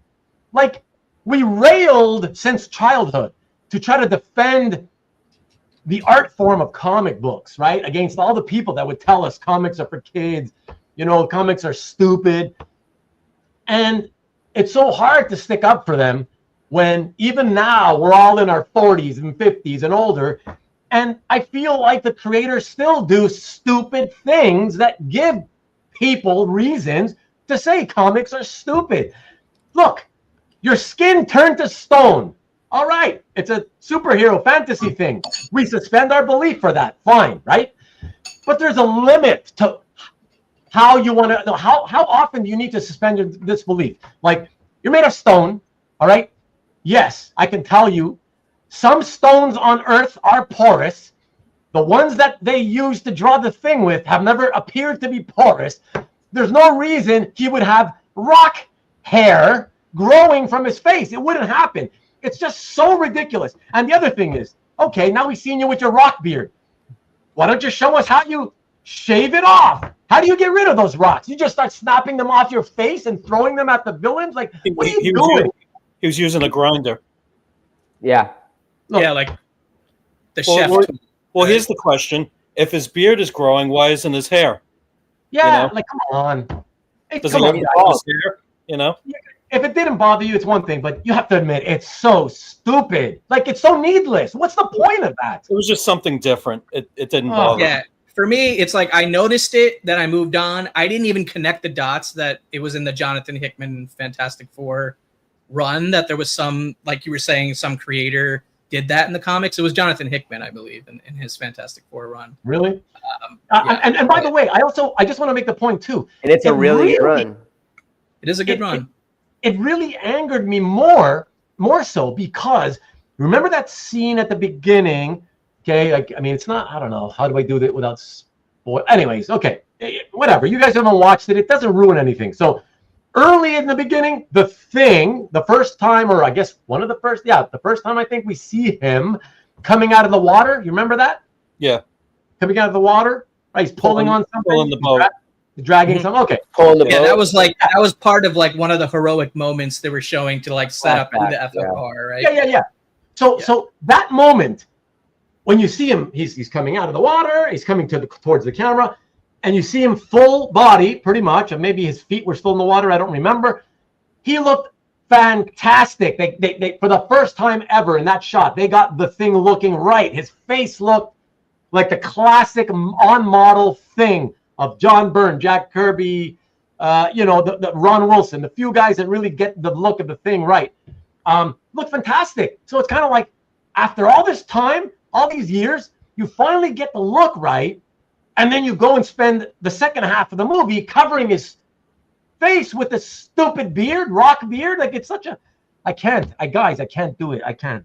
I think the actor who played him did a great job. Like, he's on a show. He's on a show called The Bear, which is like a really highly critically acclaimed TV show. I heard about that. Really enjoy the actor. Girls for a season. Yeah. He was on The Punisher as the man in the chair. I really enjoy that actor. I think he did a great job.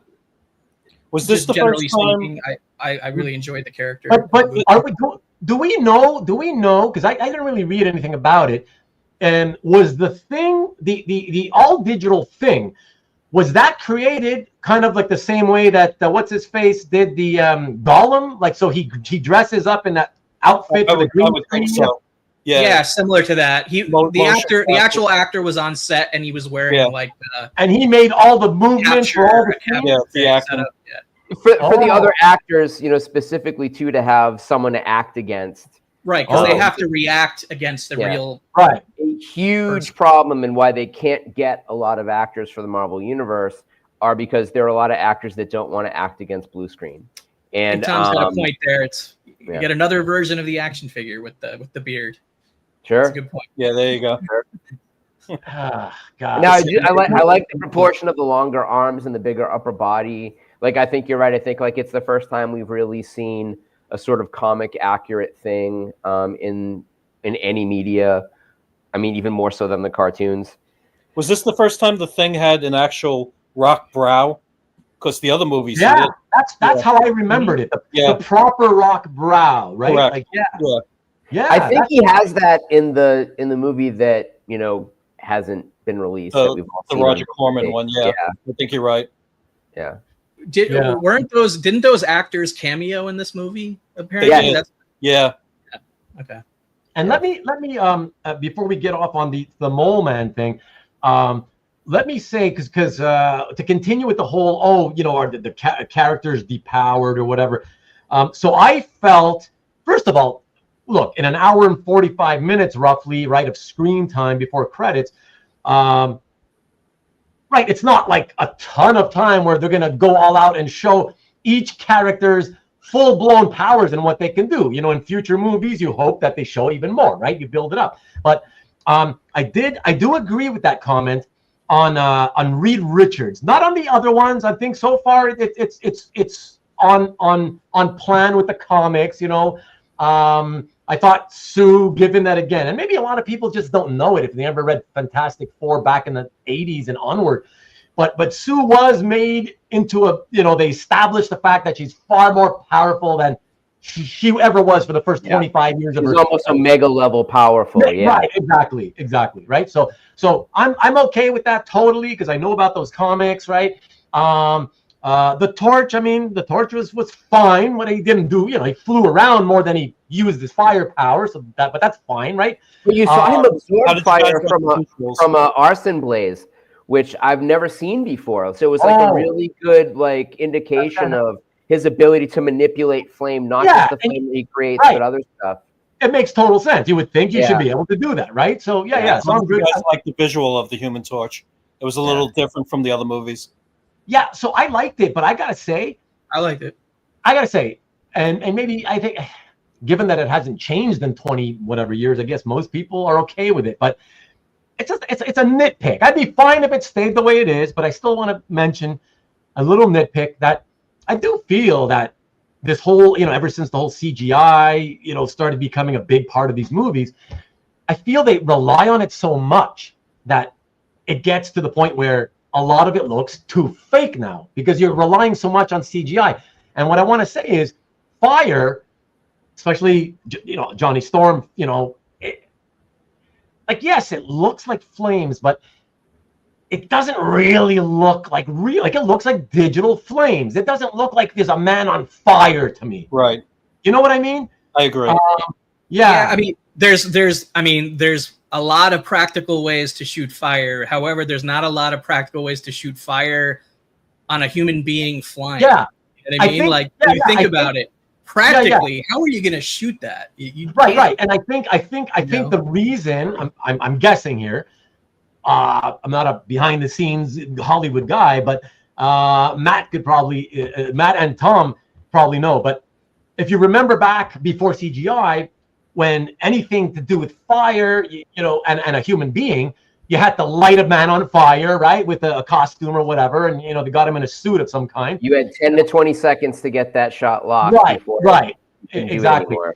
Right. So I'm assuming that that's the reason. There's no way they don't want to put these guys in danger that way anymore, and so they figure, CGI is good enough. Whatever, it looks like you can tell it's fire. Blah blah blah. Hey, Carl. But yeah, so I'm assuming that that's the reason. But do you? I know Rich agrees. But how about you, Kavi, Matt, and Carl? Do you agree, or like you don't find like complete CGI fire like really fake looking fire? Like, I don't know. Like, it's okay. I'm fine with it, but I don't know. I mean, when he I don't have a problem with it because I don't think there's any other way to do it, and I think it serves the already outrageously fictional character pretty well. Like, I'm not gonna if this is a movie about firefighters and they use CGI fire, then it's like, I don't know, like then it depends on all the context of what's being presented. But in a comic book movie scenario, I'm perfectly fine with CGI.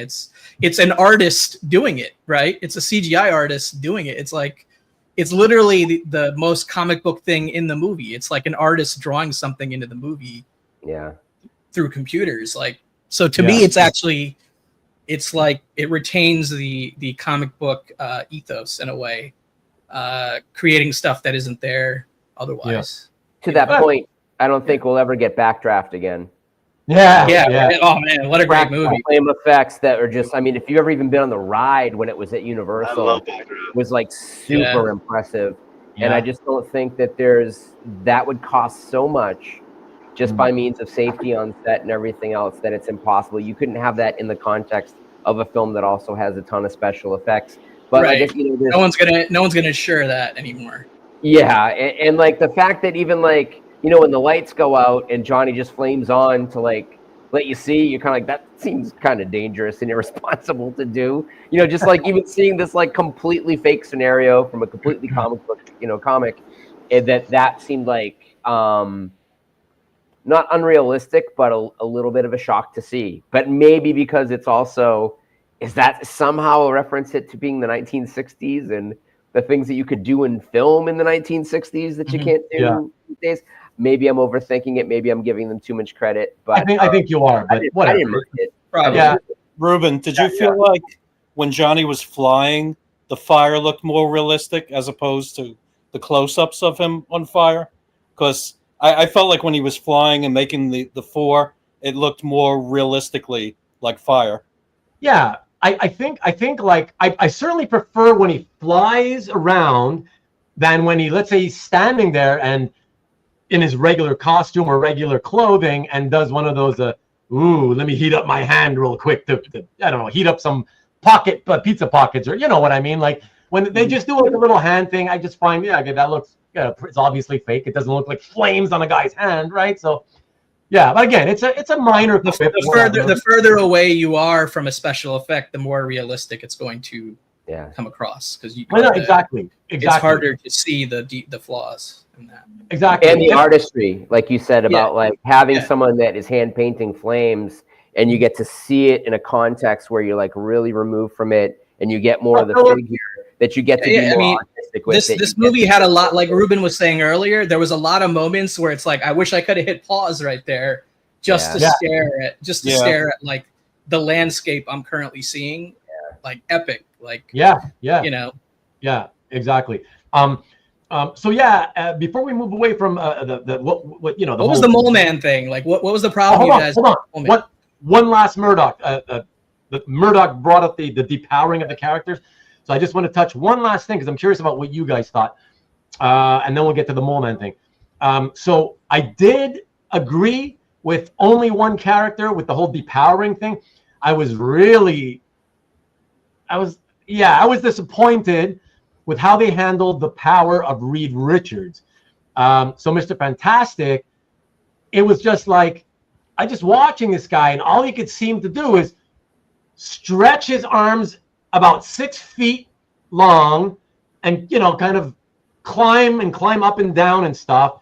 And then when Galactus got a hold of him, and he stretched them out to what appeared to be maybe 20 feet or so, and he was like dying, like, like, I'm like, come on, are you serious? You're trying to establish that at maybe 20 feet, he's already like in massive pain? So I thought that was really disappointing, because I was like, oh, look, he's gonna save Franklin, right? And then Galactus is so tall, right? How's they gonna show him getting down? And I'm like, oh, I hope he does one of those. Technically, yeah, okay, like whatever, not a big one, but yeah, I was hoping he would sort of show the power of like to get down from a tall height, maybe do one of those stretchy parachute things and float himself down, or maybe even just stretch, however tall Galactus may be. Let's say it's 100 feet, for example, right? Just let's see him stretch his legs 100 feet quickly right to the ground, and then the rest of his body catch up, right? But it was just weird. Six feet. I have a theory. It was weird. It looked like trying to be. It looked more like Spidey throwing his webs as he swings across the city. It was weird to me. I thought he was really, really underpowered. And what's the? Do you remember the pinup page that Kirby did early on in the Fantastic Four, where it showed Mr. Fantastic and all these different shapes he could achieve? Yeah. Whether it was a parachute, as a ball, as a wagon wheel. Like, there's unlimited things he could have changed into, and he didn't in this movie. But would audiences think that's ridiculous? I think they wrote him to be weak. That's why I didn't like. Because like they almost told him, "Pedro, you're gonna be this weakling. You're gonna be this guy that's like stuck in his ways," and they wrote him weaker on purpose. And I didn't like that. I felt like it was overly intentional on that. You liked it? I didn't like it. Oh, you didn't like it? Yeah. I feel like they opted to make a bigger focus on his mind than his physical power set, and I think that's actually a smart way to go when it comes to how you treat Reed Richards as a character in the script. But I feel, Cobby, I feel like you wouldn't have changed anything or ruined anything just by doing both. Because yes, you want to use his genius. Yeah, that's who he is, right? Which he was doing. But when it came to now it's time for physical action, he was involved in the physical action. So why not show what he can do? I have a couple of theories, Ruben. A couple. Yeah. One is that if Galactus were to stretch Reed out, and he stretches too far, then he automatically has to go flying somewhere. that you're automatically creating a situation where that character is going to get flung like a fucking elastic, just logistically. So was Mr. Fantastic fighting to keep himself tight? And that's why he's groaning. It's not that he can't be stretched further, but that he's trying to keep himself in place because he knows as a mathematician and a physicist that if he gets stretched to a certain point, he's going to go flying, that automatically happens, that's physics. But also, Appreciate two the other creativity, things. but that's a stretch. That one's a stretch. Pun intended. pun Is it a stretch? Is it a stretch? Girl? No, Two other things. One is that budget, that if you spend a lot of money on Reed Richards looking like an umbrella and looking like a ball, that it costs a lot of money to do that without it looking like, MODOK. And the second thing is that was less important. That to spend that budget, and then will audiences think that's silly and stupid? Like, I think that with this movie, Marvel were opting to, let's keep things a little bit more grounded. Let's keep it really about the plot point. Let's not get too bogged down in minutia. And I think that's a type of minutia that is expensive. Yeah, I would agree on the budget end of it for sure. I agree with that. Yeah, Rich. Yeah, me too. I agree with that. Even in the trailer, they all use their powers, and Reed's got that one little clip of him jumping from the rocks, stretching, and people were even saying to me, is Reed going to use his powers in this movie? I think it was a budgetary CGI issue.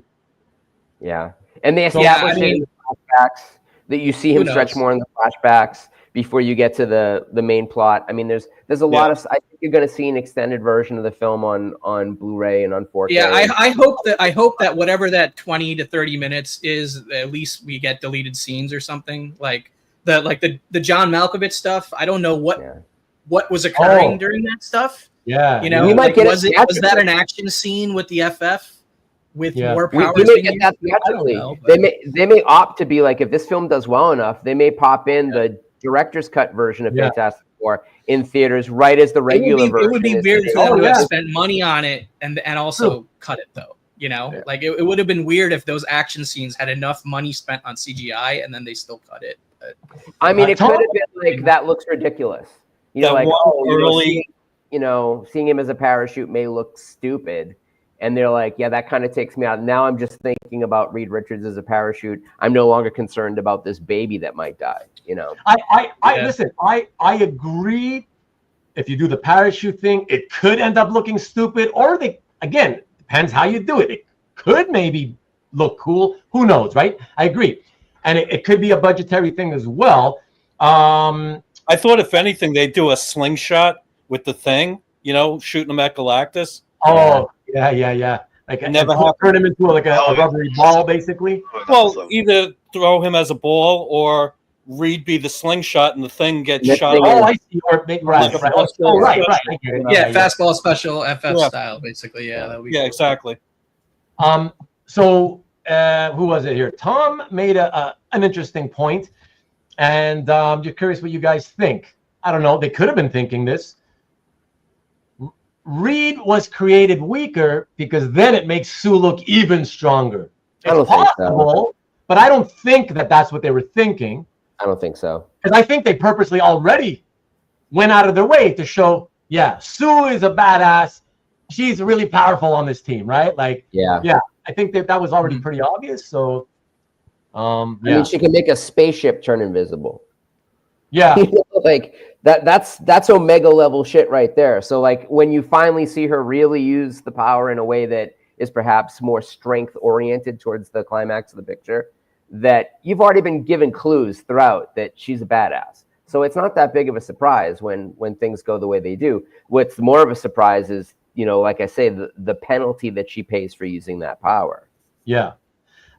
Larry, my friend Larry, what's good, Larry? Makes a good point. Very nice. Says, for all their creative genius, Stan and Jack were never as creative as DC was with stretchy heroes. Plastic Man, Metamorpho, and Elongated Man were way more ingeniously used, I guess is what he means, than Mr. Fantastic. They're more fun.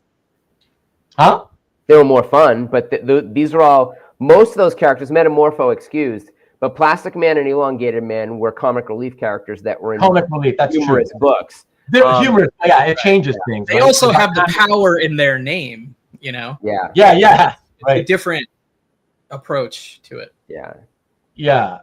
Philip says, moviegoers know how these stretching powers can work because they grew up watching The Incredibles. I mean, some did, certainly. Different audience type of movie. Although yeah.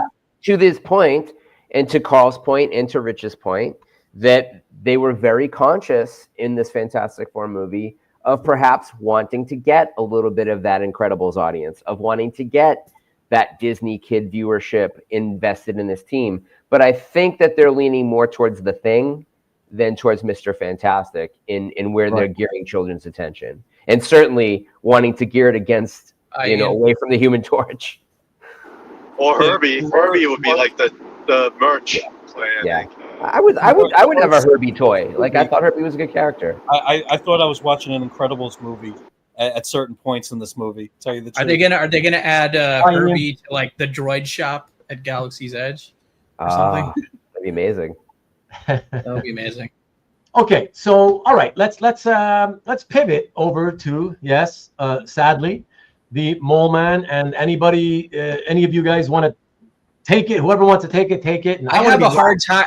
I feel like he wasn't in the movie for more than like 5 minutes or less total in three different scenes, but I can't remember everything that happened in those scenes. Okay. Let me just quickly say one thing. He didn't look like the Mole Man. What? Right. He did not look like the Mole Man. Okay, no. This is my whole point. That's everything to me. That's my problem. So when he first appeared, I'm like, I covered my face. I was like, oh God, no, please don't tell me that's the Mole Man. Oh my God. Okay. And thank God it was quick. So I was like, okay, thankfully, please don't ever show him again. Then they show him a second time. I'm like, fuck.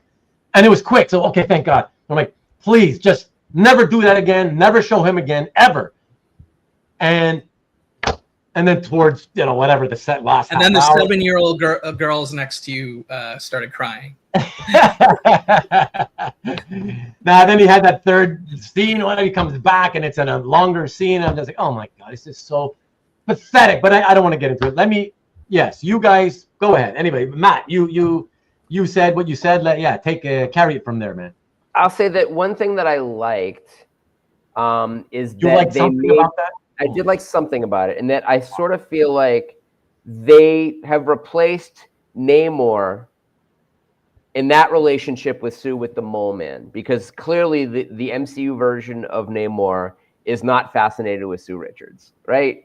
So you sort of have this other character playing a proxy, and so they've completely changed the personality, because the Mole Man, as we know him from the comics, would never be charming to Sue and would never feel like he's charming to Sue. So we sort of get an inkling of a backstory there where they know each other and respect each other. And so, like, there's also this idea that in that world, which again is not our Marvel 626 or 616, whatever the fuck it is, that in this version of the MCU, that particular universe, that they've worked stuff out, that mostly, and we get it just in like having people turn off their power, except their television sets, that the whole world can agree on things, that even within this conflict and with people that have ideas that go against the grain of society, that the Mole Man can realize this is bigger than me and I'm going to do good because the thing that I have a problem with, I feel that I'm right about. And if I don't do certain things, I will be seen as a villain. And I don't think this Mole Man sees himself necessarily as a villain in the same way that I don't think that Namor in the comics saw himself as a villain. But he looks nothing like the Mole Man. Okay. And I don't like the casting. Yeah, so this is the thing. Okay, okay, let me just say it.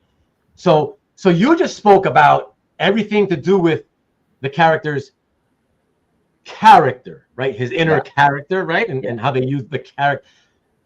That's fine. I have no problem with that at all. I don't even want to talk about that. My issue is the Roger Corman level stupidity of what they did physically with that character. To me, that was the most embarrassing thing I've ever seen, probably in any superhero movie in I don't know, ever. Like, like the late 80s Hulk movies with the Thor, maybe Lazy costuming. Lazy costuming. Yeah, like okay. Like undesigned. Yeah. Like Yeah. okay, so Mole Man, comic book wise, right? I don't know about you guys, but to me, I always saw him as some really, really short, old man-ish looking guy who may or may not be human. I don't know, right? Some weird little impish creature kind of guy. Humanoid, yes. With that cloak thing or whatever over him. And they gave us a very recognized, even though he's not famous, technically, they gave us still a very recognizable buffoon of an actor from Cobra Kai guy. Okay. Yeah, the Stingray guy, right? The Stingray guy. Yeah. That dude also has a Golden Globe and is also was Oscar nominated. Like for other stuff. I don't care. That was But so badly cast. Wouldn't have been my choice. Yeah, wouldn't have been my choice of actor either. I think character, costume, casting, it was all off. It was like it just was not a fit at all. What was the costume? Dude, it looks like. Do you think in some of that stuff they cut out, Mole Man was in it? I don't know, but they took like an old Fantastic Four from the Fox era and then plugged it into the modern day era. That's kind of what it felt like. It was like, Spirit Halloween Mole Man. No, the Fox era was way better than that Mole Man. That was that was Roger Corman. Yeah, it was bad. Come on, man. And then not only he looked like Cobra Kai guy, right? The buffoon. So he looks like the same buffoonish character, right? But they had him talking like he's this, like the words he was saying. They literally had him use the expression surface dwellers, like the Mole Man in the comics uses, right?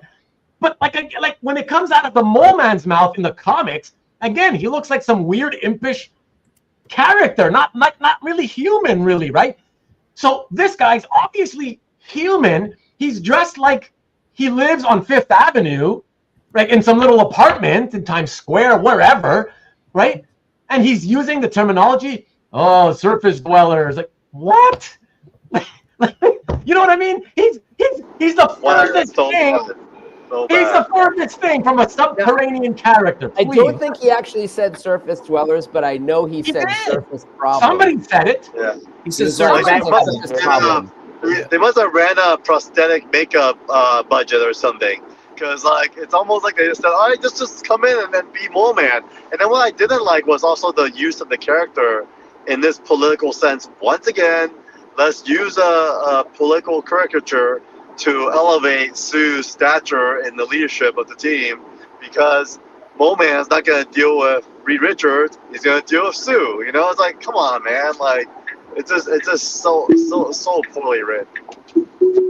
I don't know. I think, like I say, and I don't know if you had bounced on the call when I mentioned it, but that I feel like it's a swap out for Namor.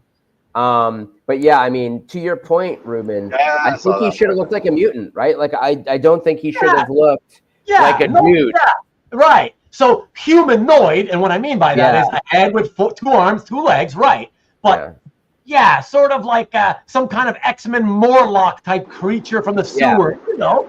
Yeah. But what did you think of, Dr. Octopus in all the Spider-Man movies? I mean, like, he doesn't really look like Doc Ock at all, but he's great. I know, but I actually loved it. It's one of those times where I thought, okay, if they make it look more like, comic book costume, it's going to look ridiculous.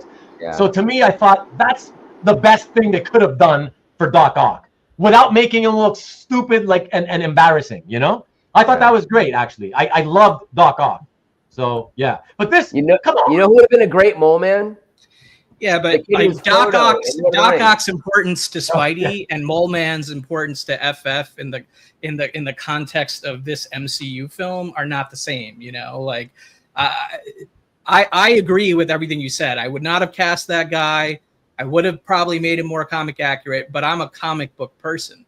Thinking about it from more of a general audience perspective, I think they were like, we need to pick a villain of the FFs that's important from their early, from their early run. He was in the first issue, right? Like number 1, right? So he was kind of used as a plot device, and I agree that that's disappointing. But at the same time, the general audience is not going to care. They're not going to be like, oh, you bangled up, mole man. Like no one's. They're just gonna move on in a few minutes. And I think to Matt's perspective, it didn't really change the film's rating to me in one direction. And in the budget, if you have Mole Man who looks like he's subhuman, you have to have all these other subhuman people that actually live down there, and we saw none of them. That's why I keep wondering, did they cut out some other scenes at the beginning of the movie showing them taking down more of their rogues gallery? You know what I mean? Like in costume. Yeah, and then they had to cut a bunch of that stuff out. Yeah, but I mean, it's like if you're not even gonna make an effort, like forget half-ass. That wasn't even a half-ass stuff. That was no effort. It's like, let's get that Cobra Kai loser, and we'll have him talk like he lives underground, even though he clearly looks like he literally has an apartment right down the street. Like, it's so stupid. Why even use him at all? It's just embarrassing. And no, Kavi, to answer your question, thankfully, because he didn't appear long enough, I didn't deduct points from him. But any longer than that, and it would have ruined it. I would have been, okay, no, this is just so embarrassing. One little thing like that, if you let him go on and on, it would have truly been, it would have ruined it for me. So, but if you looked at that as the leader, would you have hated it more? When did I see the leader? Who? In the last Captain America movie. Oh, I didn't watch it. You didn't see that? Okay. No. He looks like he also looked embarrassing. Yeah. I have this cabbage for a head. He looks like that dude from Kids in the Hall. It's like super cringe. Really? Yeah. That was a great moment, Rich, where they kind of had that FF1 cover sort of. That was the one moment in the movie. You could like pause it there and see FF1 cover and yell as a fanboy. That was a fanboy moment. Totally. Yeah, like you said, what you said there in the chat, Rich, the FF1 cover, that was very fun. Seeing it was 2 seconds long, but but it's cool, right? Like seeing the creature come out of the ground, and just for that snapshot, okay, excellent. It's enough to make the old school fanboys happy, right? Exactly. It's like and not explaining it, just like getting past it, because otherwise it would have belabored the point. Yeah. That's it. And another exactly. Yeah, that was that made my eyes moist. What's that? That made my eyes moist. The scene inside Jack's office. Yeah. With the artwork on the walls. Yeah. One thing I've noticed people online talking about, and then I'm also very happy about is and they started talking about it with the Superman movie 2 weeks ago. The fact that I'm so thrilled that finally these people did not feel the absolute necessity to retell the origin again and spend an hour of the movie telling the origin for the 20,000. We all know the story and a quick recap, and that's it. Yeah. Well, tell Josh that, of course, Unbreakable is the first superhero movie to have original art be an important part of the plot. But then there's also the fact that you're right. Nightmare on Elm Street 5, the Dream Master, I think, also has an artist who's a comic book artist, and it's Liefeld's artwork that's being used. On which movie? The fourth Nightmare on Elm Street movie. Oh man, I've seen them all. I don't remember that. Okay, it's been a long time. So yeah. But yeah, I like, and the funny thing is, we'll keep a running list for future reference. Simon and Simon, TV show is another important one, but yeah. But what I really loved is technically they did show the origin for FF. Let's say it's just that it was so fast, right? It's so brief. It's so brief, quick, to the point. So at least you get it, and there you go. You can't say, "Oh, what was the origin?" There it is. All right, there you go. Have somebody explain it to you if you need the more info, and that's it. Move on. I love that. I love it. Yeah. Then you're still getting a full story of their origin before they cross paths with the wider MCU, which is what they're going to be doing. So. And did you notice you never saw them get hit by the cosmic rays in the origin? Yeah. It was off screen. Yeah. Yeah. Hey man, you got to save money where you can.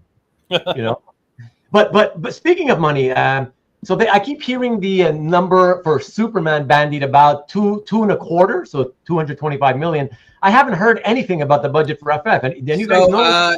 It made almost the same. It made 118 million in the US, and then it made another 100 million. Yeah, then another 100 international. So it's 218. No, but the budget though. Oh, budget was 200 million, I think. Oh, it's 200. Okay, so just a little bit less for Superman. Okay.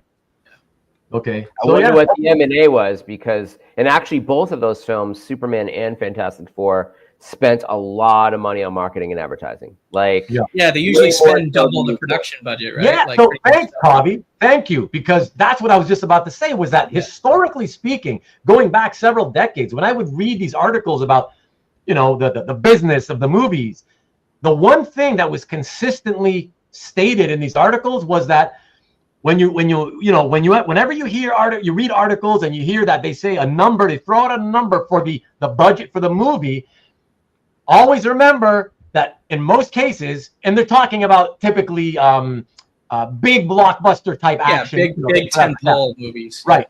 They say for those types of movies, whatever they say is the movie budget, you can typically double it because they usually spend the same amount just marketing it. Obviously, that's not, I'm assuming, always the case. In the case of this one, I heard in one place online, it's the only place I read anything about it. They mentioned, it's funny, they didn't even mention what the budget was for FF, but they said, word is they have spent about 100 million or 125 on the marketing. I don't know how accurate that is, whatever, but that would mean it's, only, I don't know, 50 to 60% of the actual movie budget, right? Because it has changed over time. So if you remember, the Lone Ranger movie was a massive flop. Right. And that's when Disney stopped reporting marketing and advertisement as part of their budget when they start reporting budgets. So you used to be able to go to like, Movie Line or something and look up the budgets on stuff. And now most studios aren't even actually reporting their budget anymore. But even before they started doing that, they stopped reporting M&A right around the same time, as there were two films back to back that flopped that were an embarrassment to the studios. And it was John Carter, Warlord of Mars, and the Lone Ranger film. After that, they stopped reporting M&A. So 125 million is not that much. Sorry, give me a second. Sorry, Matt. I always like to sort of drop the knowledge for the audience who may not know what we talk about at times from here or from time to time. Are you saying M&A? Yes. Okay. Marketing and advertising. M&A. Okay, thank you. Because in my world, I hear M&A, I'm like, mergers and acquisitions? What are you talking about? Yeah. Okay. So marketing and advertising. Is that it? So, and now another thing is that a lot of the early MCU films had very lucrative product placement deals. So Audi, fast food placement, drinks placement, sneaker placement, were actually paying for a lot of the marketing and advertising. So the M&A budgets on Disney and specifically MCU films came way, way down because they were picking that all up through other means. And so that got included in the package. So now that's earned media instead of paid media. Right. Yeah. So you're getting advertisement in exchange, and it doesn't come off of your budget. It doesn't come off of your ledger. If I say, hey, I want, Reed Richards to wear Saccos in the 1980s version of, the Fantastic Four because I just bought Saccos and I'm going to give you $40 million to do it, then they may say, great, we'll put it in. We don't want your money. Instead, we want you to buy $40 million in advertisements, and we want this and this channel and this demographic, and we want to see reporting to make sure that it was spent. So I'm trying to think if there was any obvious product placement or anything like that, but I don't think there was. I can't recall. You didn't really see any. A lot of them were sort of different versions of things that we know. So like you didn't see, Magnavox. There might have been a Magnavox thing, but like you didn't really see any of the products that we really know because, of course, in 1962, that's before a lot of Japanese. And a different version of 1962. Yeah. So let me ask you guys. Because as a real hater of multiple universes and the whole idea of different planets and all that, different Earths, versions of different Earths or whatever.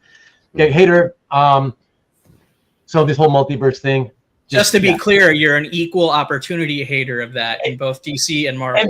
Right. Which is why I love and will eternally love Crisis on Infinite Earths, because the whole point of it was let's get rid of all this ridiculousness. Let's get rid of it and start over, and start all over with one Earth, right? And of course, they've since gone and created another 20 Earths or whatever it is. But whatever.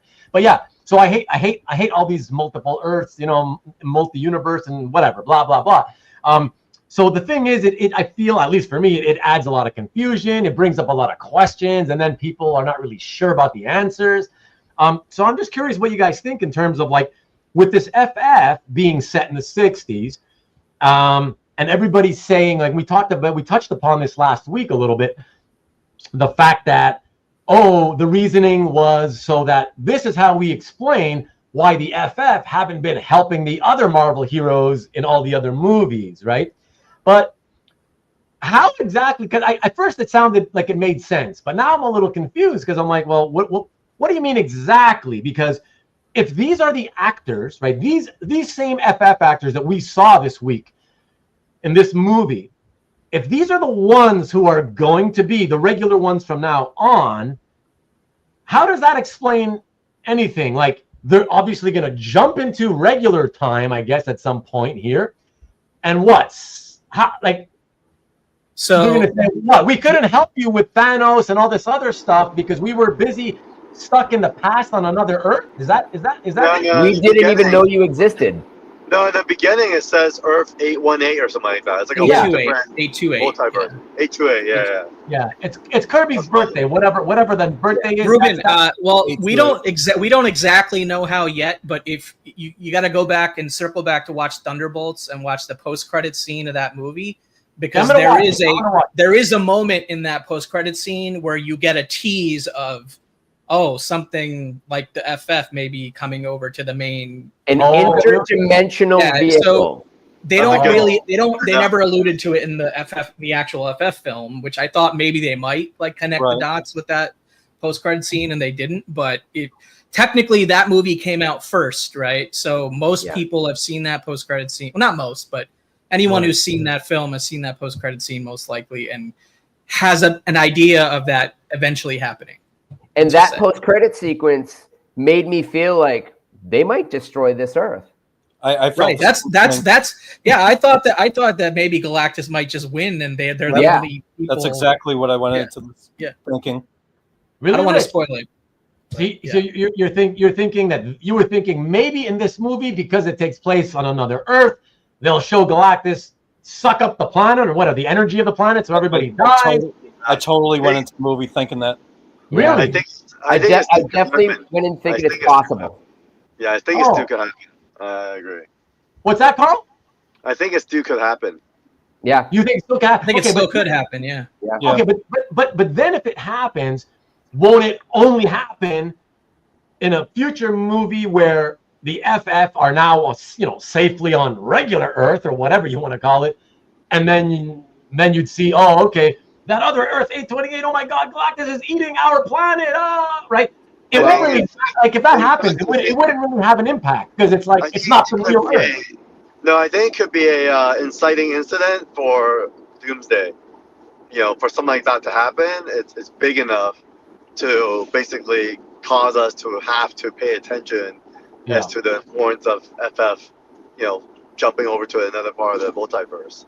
And there's a pretty good indication that the first half of Avengers Doomsday is going to revolve around the Fantastic Four. Yeah. So, I mean, there's a lot of storytelling that can happen just there. Yeah. San Comic Geek, I'm actually, or Jason, I'm coming back from San Diego Comic-Con. So I literally just dropped off the birthday gift to my niece, and now I'm going to my mother's to have dinner with her.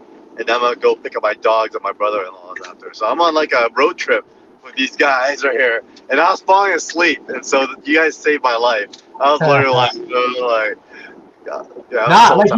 like you said, the Tesla supposedly would have saved your life, apparently. Well, the problem is when you fall asleep, it'll stop driving on its own. It might be the first time I've ever heard anyone say being on a video chat while driving saved their life. Yeah. Cue the That's Freddie very Mercury. Cue the Elton John. Yeah.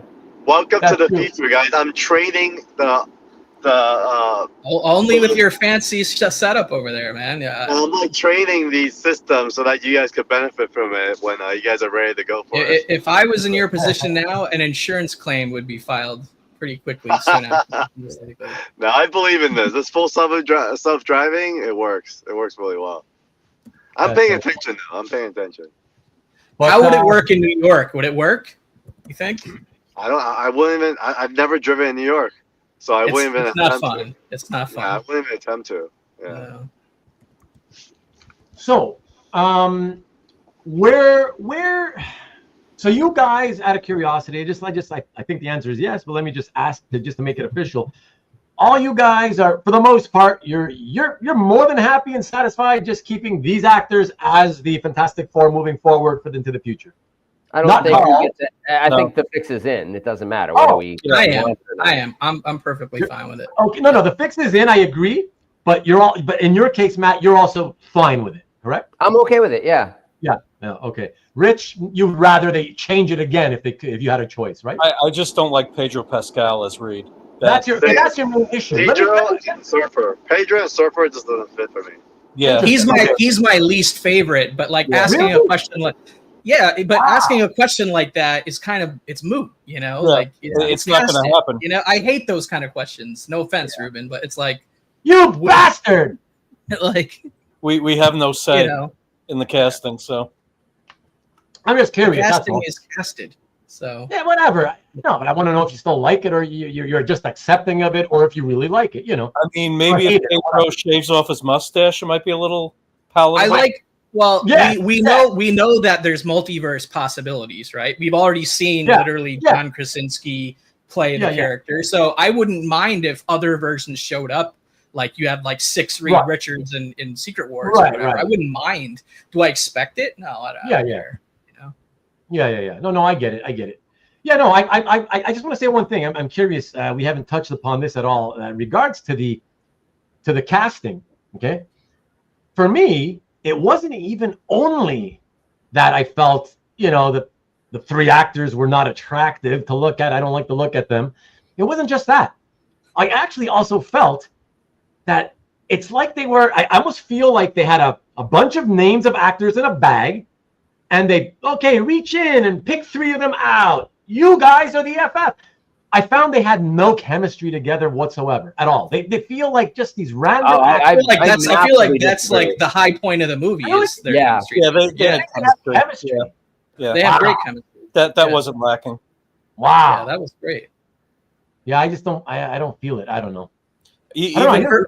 Even my bigger issues with the film, like why I would give it in between a 7 and 8 and not like an 8 or 9, is more to do with the spoilers, which I can't get into here per se easily without spoiling it. But it was more about the sort of some of the confusion and expectations regarding it being a different Earth, I guess.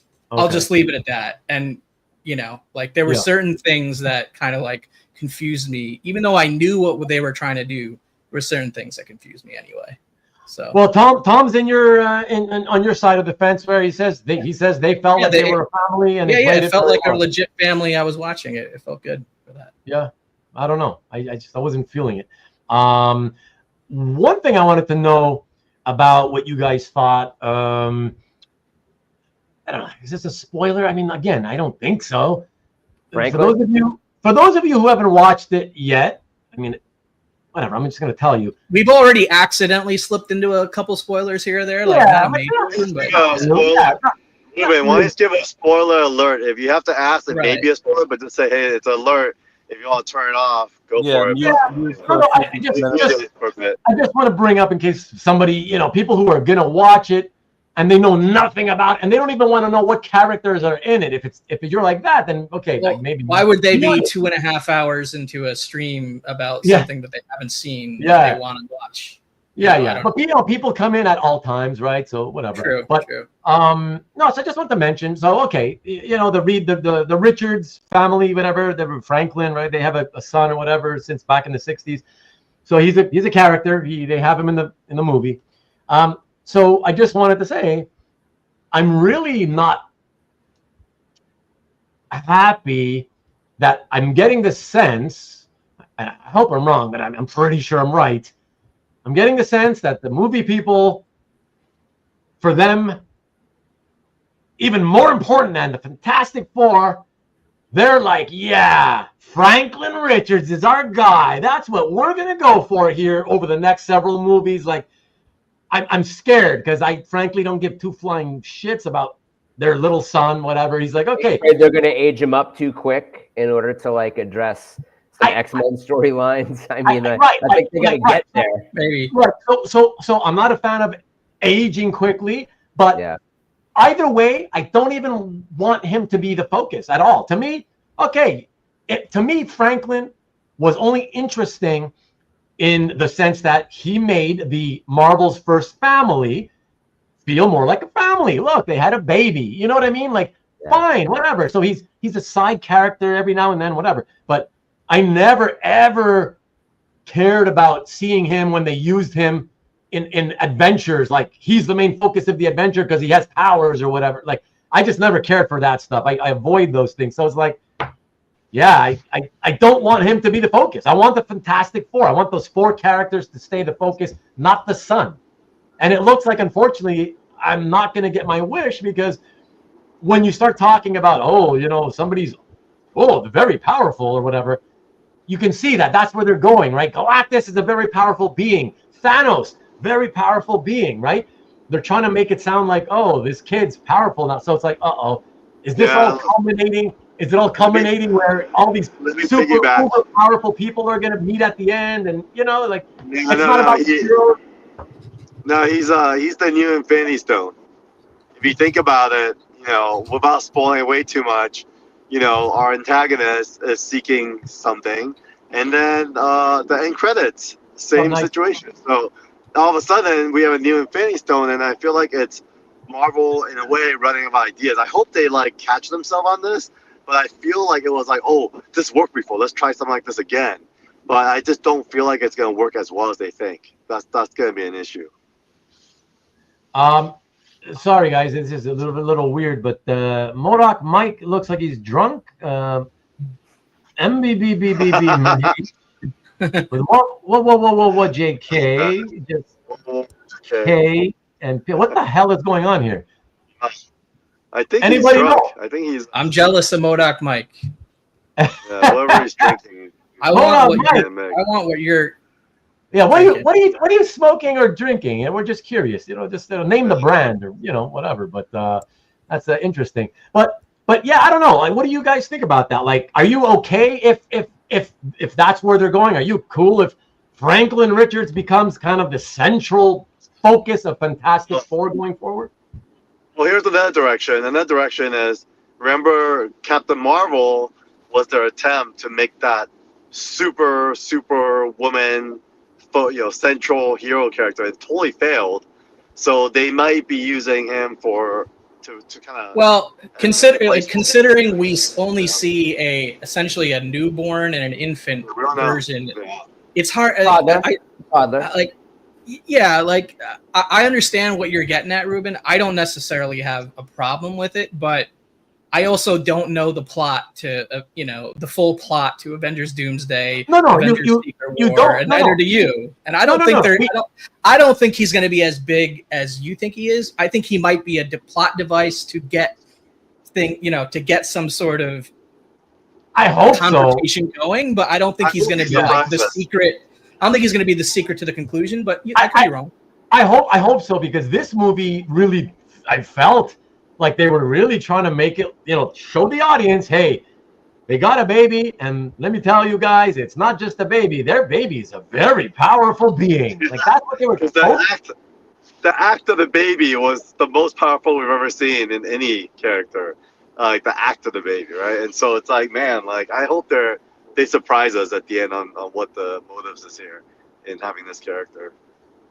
Yeah, I don't know. Matt, you usually have a lot to say on these things. What do you think? You know, Matt? I think I've also read more modern Fantastic Four, Future Foundation, and stuff, and like Ultimate Universe, and like stuff with Franklin and Valeria Richards. You know, like the Hickman, two kids in the comic. Aaron, I've read a lot of that stuff, so I kind of for me, it's more of an intriguing storyline, I guess, than it is for you. But it's not my prediction of like, oh, that's the secret to the whole rest of the. You know, I will say before you speak, Matt, I will say it's not that I have a problem, just so you understand. It's not that I have a problem establishing that, oh, their little child is a powerful mutant, or I don't know if he's a mutant, but whatever. He's powerful, right? Very powerful, even. Cosmic. That's another problem. My fear is simply that if you focus a lot on that, I know they're gonna it takes away from the Fantastic Four. Listen, if you put them in future movies and you have all 4 characters doing kick-ass crazy things as they show their powers, make it really fun, right? In this galaxy-spanning adventure, I'll be happy. But here's the only thing we know. The only thing we know for sure right now is that the Fantastic Four shows up in another Avengers movie. That's it, right? And there's going to be 100. There's going to be 100 characters that show up in that movie. You know what I mean? So I think you're probably overthinking it. I think I think what's more important is, will there be a Fantastic Four 2, right? Will there be a second standalone movie or not? It got greenlit. Or it got greenlit? Okay. So what is that? When does that take place in the timeline? Is it before the last Avengers movie? Before they do a total reboot or recasting? Who knows? I don't know. You know? Hey, here's a couple of things. Rick, really quick, Matt. One last thing, just to get Rick to Frankie Goes to Hollywood comment. Rick, Frankie Goes to Hollywood's Born to Run. Since the 80s, I have loved that even more than Springsteen's version. I don't know. Tell me what you think if you know it. Yeah, sorry, Matt. Go ahead. And it's better than the cover of Suffragette City, which is on the same album. But the way that I think that they have used at the end of the film, in the first post-credit sequence, they've used Franklin as a MacGuffin. So he is a catalyst for what we are about to see next, but we don't know to the extent. Now, something else we should talk about is that in real life, sometimes a woman can move an entire car to save her child trapped underneath it. A woman with no superpowers.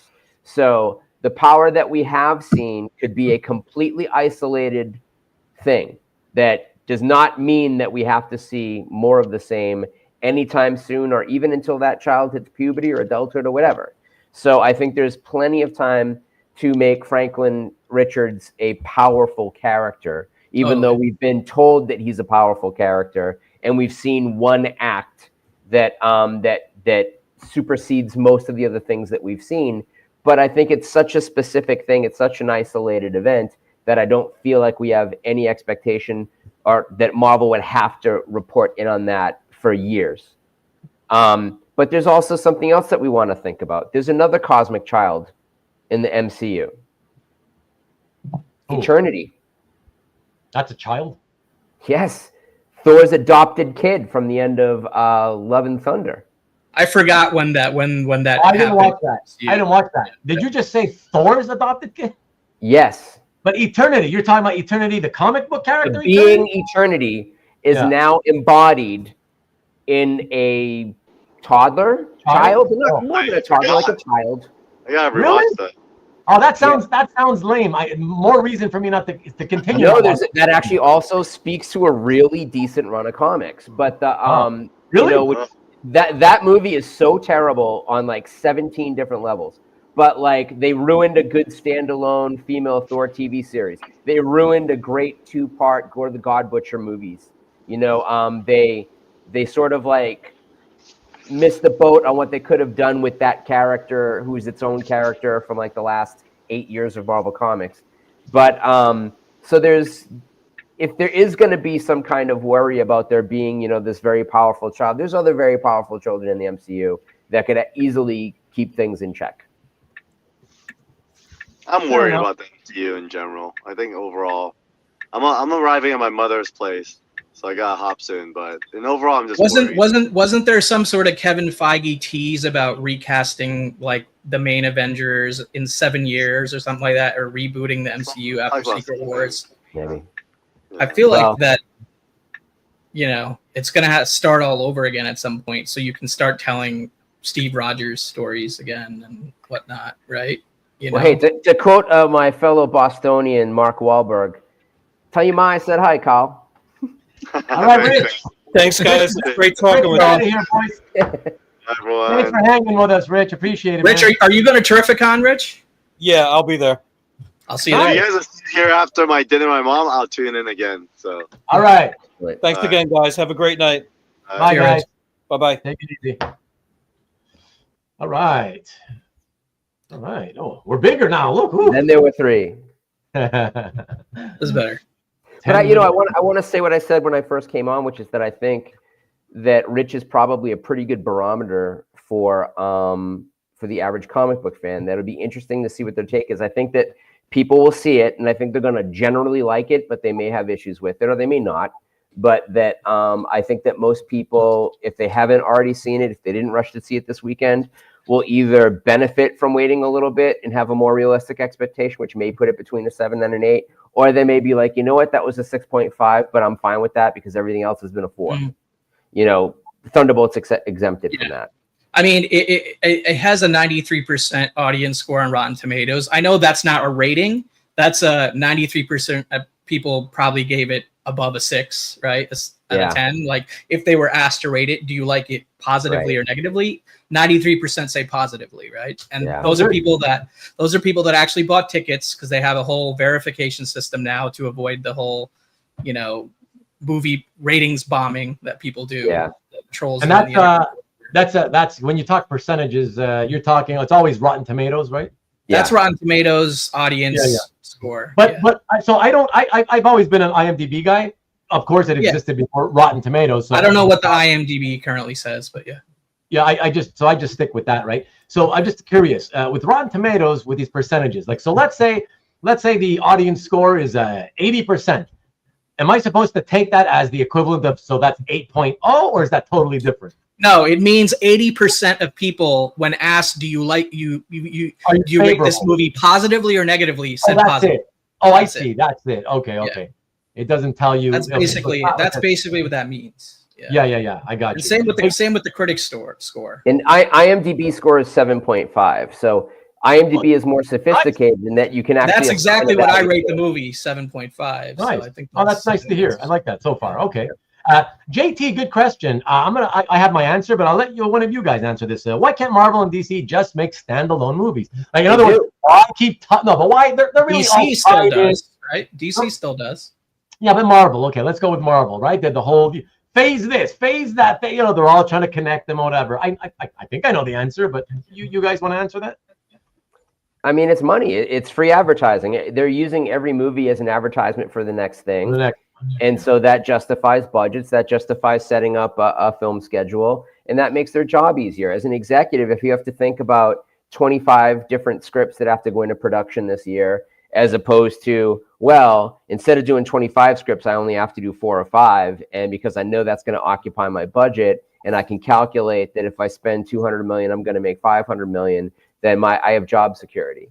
So like it used to be that, whether you're at Universal or Paramount or even Disney, that you'd be making 10 to 20 movies a year, and that you would have assistants going home and reading scripts, and they would leave notes, which you would call coverage, and they would take those scripts and they would drop them off, and a bunch of those scripts would just go in the trash. And so as a spec script writer, you would have to rely upon an assistant to be sophisticated enough to like and champion a film. And they know that their job is dependent upon whether or not their boss likes their taste. And if that goes into production, that speaks well for them. If that film does well, it speaks even better. If the film doesn't do well, maybe they're looking for another job. So it's lazy and easy. Can I offer up though? Like, because that sounds like a fair business answer, right? But I also feel like it's the more simpler answer is that it's also, because of course it's business is the money is the most important thing. It's a business. But I also feel that it's just in general that they also realize, well, it's kind of like when I guess it was it Marvel? I guess it was Marvel who started it. Like in the late 80s, I think, late 80s, when Marvel began the trend of, our annuals for every title, we'll start making a running theme within all the annuals, and we'll tie them all together to get you buy this one, and then it continues in the next one, and it continues in the next one. So I think it's that theme of like, well, if we tie in every movie into each other, you're trying to, as a business, guarantee yourself that, hey, if we can hook you with the first one and we show you that, it's going to continue in this next one, you probably will check that out. And then when you see that one and you see at the end that it kind of hooks into another one, right? It's just to get you going and going and going. Can I ask Kavi a question to answer your question? Yeah. Kavi, do you think that the studios spend any time thinking about the comic books at all? I don't think they think they spend much hold time on it. I think the creatives do a little bit. They get their ideas from them. Studios and creatives, I think, different sides of the business. You know what I mean?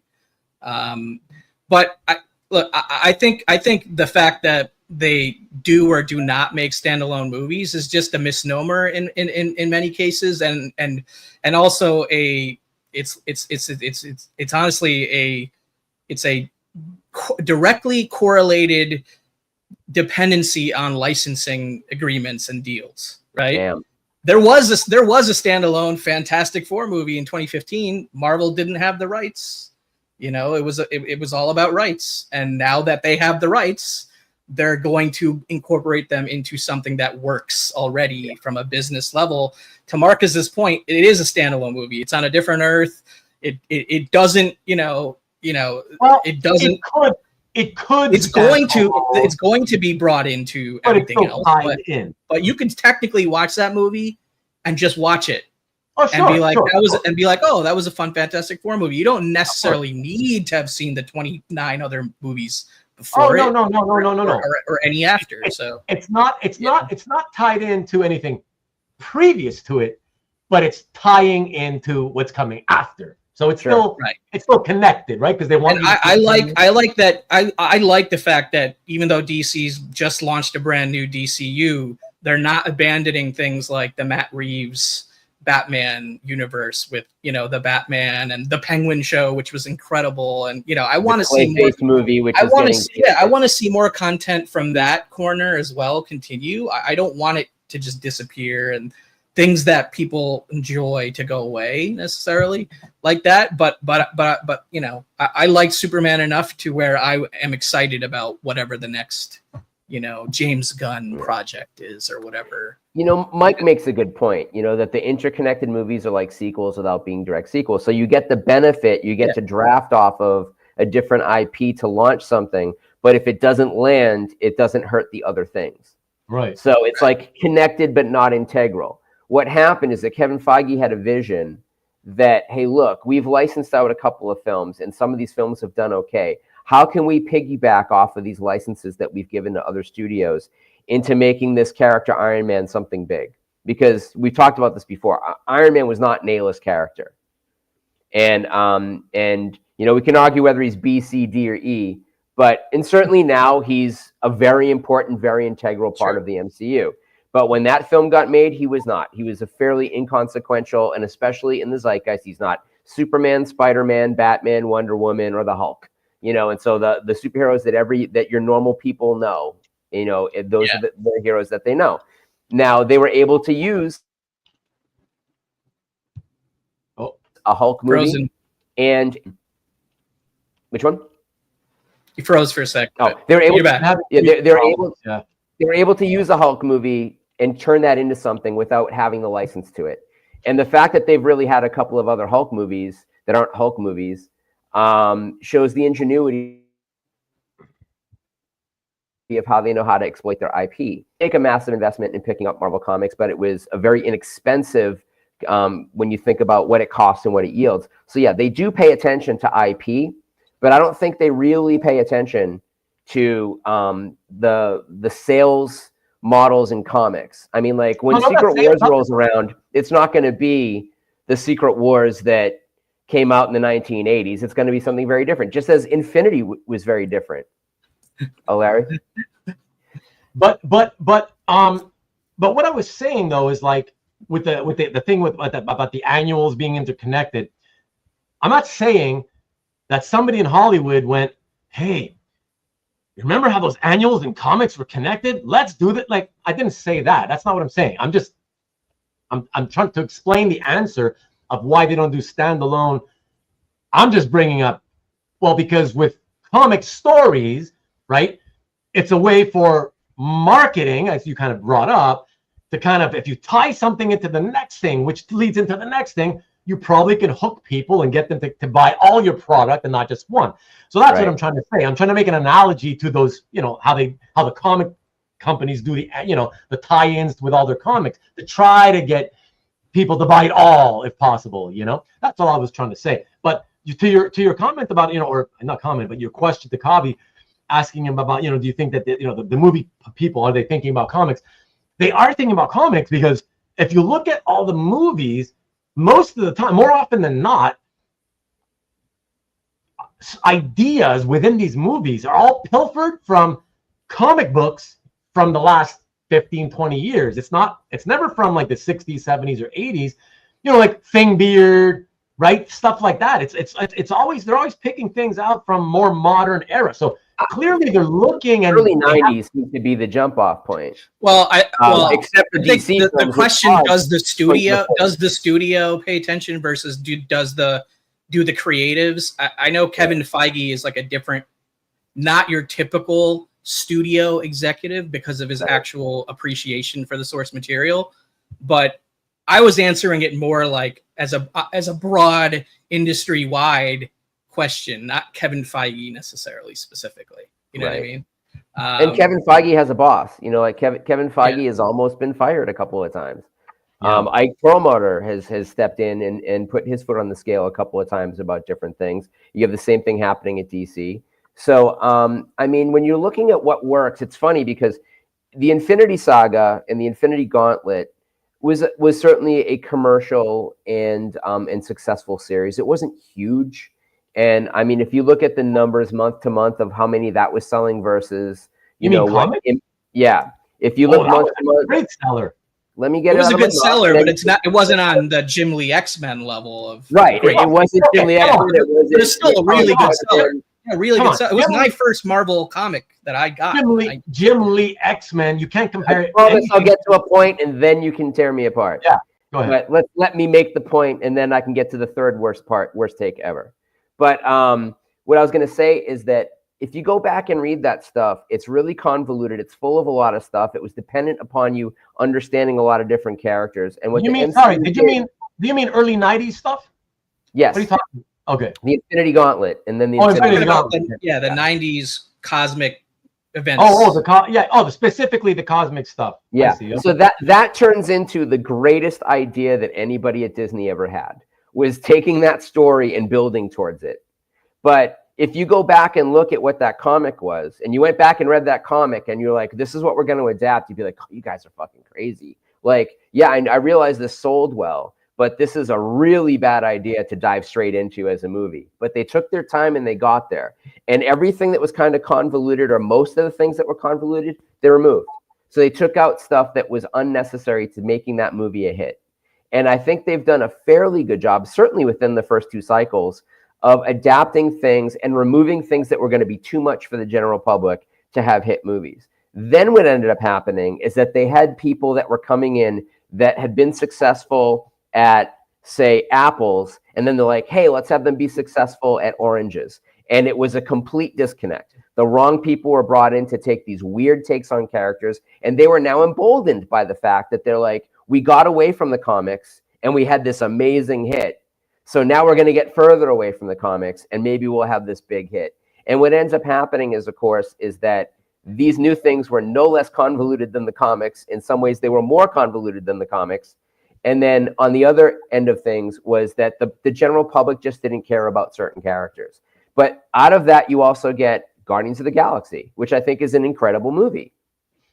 And I mean, that only got greenlit because they wanted to see, hey, we have this huge pantheon of characters. It doesn't hurt us if we throw $135 million at this. And if it doesn't, we feel like we're probably going to make that anyways. But if it's not a huge hit, we're not in trouble. And that ends up becoming a big deal. And then that gives James Gunn a seat at the table. And he has writing credits on both of those Infinity films. So, I mean, like, that's the extent they think about it. You made a point about the Infinity Gauntlet and, you know, taking that and dropping out a bunch of stuff. The reality, though, is dropping a bunch of stuff from Infinity Gauntlet was more a reason of just impossibility. Yeah. Financially and because of difficulty. Like, can you imagine trying to turn the comic book, right? The Infinity Gauntlet comic book series, which is the equivalent of 12 issues, right? 6 double-sized issues, right? Can you imagine making a faithful adaptation? Like, that's insane. Like, there's no way that would ever happen. So, of course, most of that had to be dropped out. It just wasn't realistic, right? So, yeah, I mean, it was never the intention to make literal adaptations. I think the choices that they made. If it's simple enough, I think they sometimes are willing to make a literal adaptation if it's a simple enough thing to do. If it's within the budget, you know what I mean.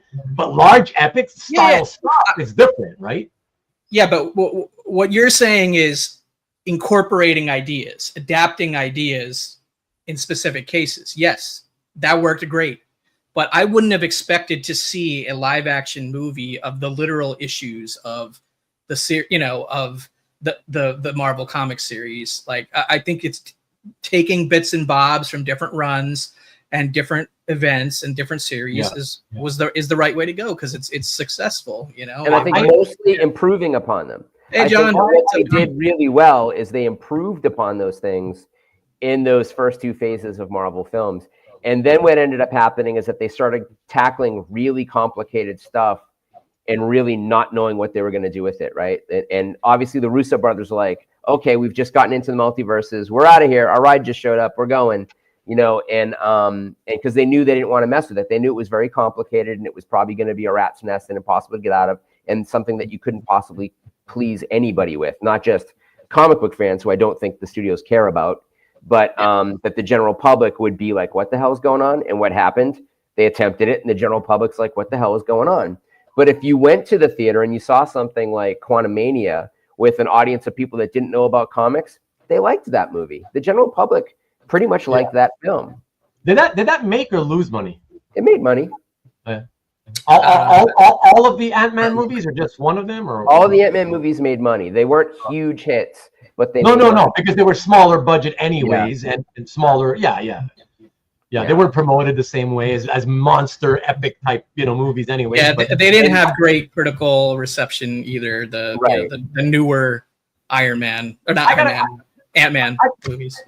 I gotta say, I quite enjoyed them. I thought, I don't know, I feel like people. I like the first one. I like the first Ant-Man a lot. I don't remember. I only saw the one after that. How many were there? 2 or 3? I can't remember. 3. It was 3. So Ant-Man and the Wasp, and then Ant-Man and the Wasp: Quantumania. Okay. My ranking is the order they came out for those. So. Is the third Although one? I think the third one is oddly more enjoyable than the second. Really? That one was my least favorite one. But is the third one the one where they recreate that Neil Adams Avengers scene with Ant-Man, rather than going into the Vision's body, but he goes into what did he do again? He's like tiny and he's going into, was he somebody's body? Yeah, that's the third one, yeah. Okay. So I've seen them all then. Yeah, I enjoyed them all. Like you say, they don't get better as they go, but I still thought it's a fun little romp theater for a couple hours, whatever, Yeah, I thought when they came out, people, I don't know. I think they're expecting, Marvel and comic book fans seem to always expect every time Marvel does a movie, it's got to be some big, huge wow, and it's kind of like, I don't know. You can't compare it to all those. I would love to hear you narrate a trailer, like Ruben's trailer voice over the thing. In a world.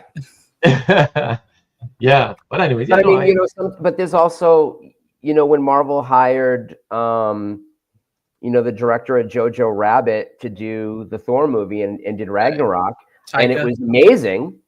It's kind of like, wow, you can see how they may think, oh, well, now we're putting all the house money on green, because really that's what they did. It wasn't red, it wasn't black, it was on green. There was like a 2 out of 36 chance that this guy was going to do that again, based on the record of the films that he had made, that which were not successful movies, even if they're good movies. And then they give him Thor again, and they give him free reign. And I guess he's on a bit of a bad streak, I would say. Yeah, and so Feige is probably like, I'm gonna go pay attention to this Black Panther thing, which is like my real passion project, and this second film, and I want to bring in Namor and all this stuff. So he's paying attention to that, and then you get this guy shooting 27 different takes that are getting more and more ridiculous and bigger on everything. That half the actors thought they were in a different movie. You know, and then there's also, you know, I did a whole breakdown of demographics and numbers. You have a Marvel film where I think half of the characters in the film are LGBTQI. Half of the major characters. Which one? In which one? In Love and Thunder. Oh, that's one I haven't seen. I've seen it, but only that one time. And I think people love inclusion, but I think they go bananas when it really, really oversteps in a really obvious way. But that was not the problem with that movie. You know, the problem with that movie is that it was 4 different, very long, very good comics that were thrown into a pot like a stew, as though that would improve any of them. And they should have done the female. Yeah, like Thor, that Jane Foster storyline was so good in the comics. Yep. But in this movie, it was not. And that should have been its own series on Disney Plus. And then the God Butcher show should have been 2 separate feature-length films, and everything else should have been taken out. Was the comic book female Thor? First of all, who was the female Thor? Was it Jane Foster? Yeah, it was Natalie Portman playing Jane Foster. Yeah, right. Okay. Was that the Jason Aaron series? Yes. Yeah. Okay, and that was really good, or just like pretty good? It's really good. It's a kind of amazing view. I mean, I don't have it like ranked in my head or whatever, but I enjoyed it. Yeah. The second best comic book story about cancer since the death of Captain Marvel graphic novel. I think. Oh, that's a cancer story? Yeah. The female Thor thing? Yeah. Oh, interesting. Oh, okay. And then the Thor God of Thunder series, which introduces Gore the God Butcher, which is one of the best runs ever of Thor, is ostensibly the plot of this movie, and then it just goes all over the place, and it becomes this tonal nightmare. And that's the part of the movie I remember that turned me off, was the way that they used that character, and I was disappointed by it. Yeah. I mean, there's a moment that's reminiscent of Hook, you know, the Steven Spielberg adaptation of Peter Pan. You know, where it's almost like, hello, children, you know, when he kind of walks in, you're kind of like, what? Like, did anybody read the source material? But, yeah, and I mean, like, they really, really miss the opportunity. Oh, looks like Ruben's reading it right now. Oh, yeah. At least the what if version. Yeah. I read this recently, and just like every other issue, I've got one more issue to go to finish the first volume, everybody. I read one more issue this past week, and just like all the others, it was hideous. It was just atrocious. Reading is literally like pulling teeth. I highly do not recommend anybody buy this crap. At least the first volume. I'll let you know when I get to the second volume. But anyway, sorry guys. Well, and so you're going to bring up something else, which is, you know, what if one of the great stories of what if the Hulk went berserk, and what stretches Mr. Fantastic. I was kind of hoping in that Galactus scene that you're going to see him like kind of do that threading thing like you saw the Hulk do in the comic. But like I said, I think their budget and logistical questions made that sort of impossible. But yeah, I mean, now I think Marvel, I just hope they learn the right lesson, and they don't seem to ever learn the right lesson. Yeah. You know, like I feel like they heard James Gunn talking about the fact that none of the post-credit scenes in the DC universe are going to lead into the next movie. And so like they were like, well, we have to do it with one of these, but with the other one, we're going to kind of do what the Sony universe did with Spider-Man and just kind of do this other kooky little thing, and maybe people have fun with it. And, you know, and like, I just wish they would put this stuff all in the mid credits so that we can just leave. Yeah. You know what I mean? Like at this point, like I'm kind of sick of just staying around till the end. Like, it's okay, but almost 9 times out of 10, it's like, was that worth it? It wasn't worth it, right? You're like, yeah, I know. And you know, I'm always gonna watch the movie again at some point, so it's like I'll see it. But I still stay to the end even now. But it's you know, I think You got to do it for the best boy and for the third just assistant. you know, you're putting one right before, like the credits start, and then there's always a scene like 30 seconds into the credits. Yeah. Just give me that second scene right away. Yeah, and end. Yeah, that would be my preference. But Eric's on your side, Kavi. He's here. Thanks, Eric. Yeah, thanks, Eric. Yeah, and to a few people, honestly, I don't think Ant-Man 3 lost money, and I'd be happy to pull up the stats on that. I think it was considered a disappointment. I think it's possible it did, because I don't think it made much. Yeah, I think it's considered a disappointment, but it did not lose money because that would have been the headline, and that was certainly not the headline at the time. But and I think also that it was it had almost a $400 million budget, so I don't know if it made 400 million. 388 million. 388 million for Ant-Man? But how much? According to online search results, but it made 476 million. So I guess it did break its budget number. But yeah. Okay, but that doesn't mean profit. But how much were the budgets on each of the or roughly, anyways, on the Avengers movies? I don't know. I can look back in those days. I thought they were like somewhere between 2 and 3, not including marketing. Just the movie budget. I thought they were typically 250, maybe the last one 3 or something like that. I think they were averaged out to 250 a pop. I think it was like okay. 500 million combined. Yeah. Okay, so when you say Ant-Man 388, that's with the advertising. I'm assuming that's what they're talking about. I would assume that's. I'm assuming so. Yeah, gross budget. That's still a hell of a lot, because that means it could have been 200 movie, 188. Marketing. Yeah. That's a lot for the Ant-Man. The Ant-Man movie. There's no way that we've seen that film, and there's no way that the production budget was almost $400 million. And there was a lot of talk about it being less than 200 million. And so I feel like if it was 385 or whatever, that's definitely combined. But and so it definitely made its money back theatrically. Not a ton of money, but enough. And then and we are including international, I think, probably in that box office take. But you also got to look at, you're not looking at the streaming numbers that it did, which were probably, another. Look what Tom is saying. Look what Tom is saying now. That Ant-Man was. So I think he means according to what revenue, right? Box office or budget? All I'm doing is doing a quick Google search and seeing what comes up on like the Wikipedia listing for the movie, and it says on that it says it made 476. And its gross budget was 388 million. So and that's what I'm referencing. I'm not going to do any more complicated research, but it probably came close to breaking even or losing money. It made a modest amount of money, but that's still disappointing because they were used to making double their investment back, and they clearly Matt, you know how it is. It's like when you own a piece of art and you decide you're going to flip it at auction in less than 5 years. If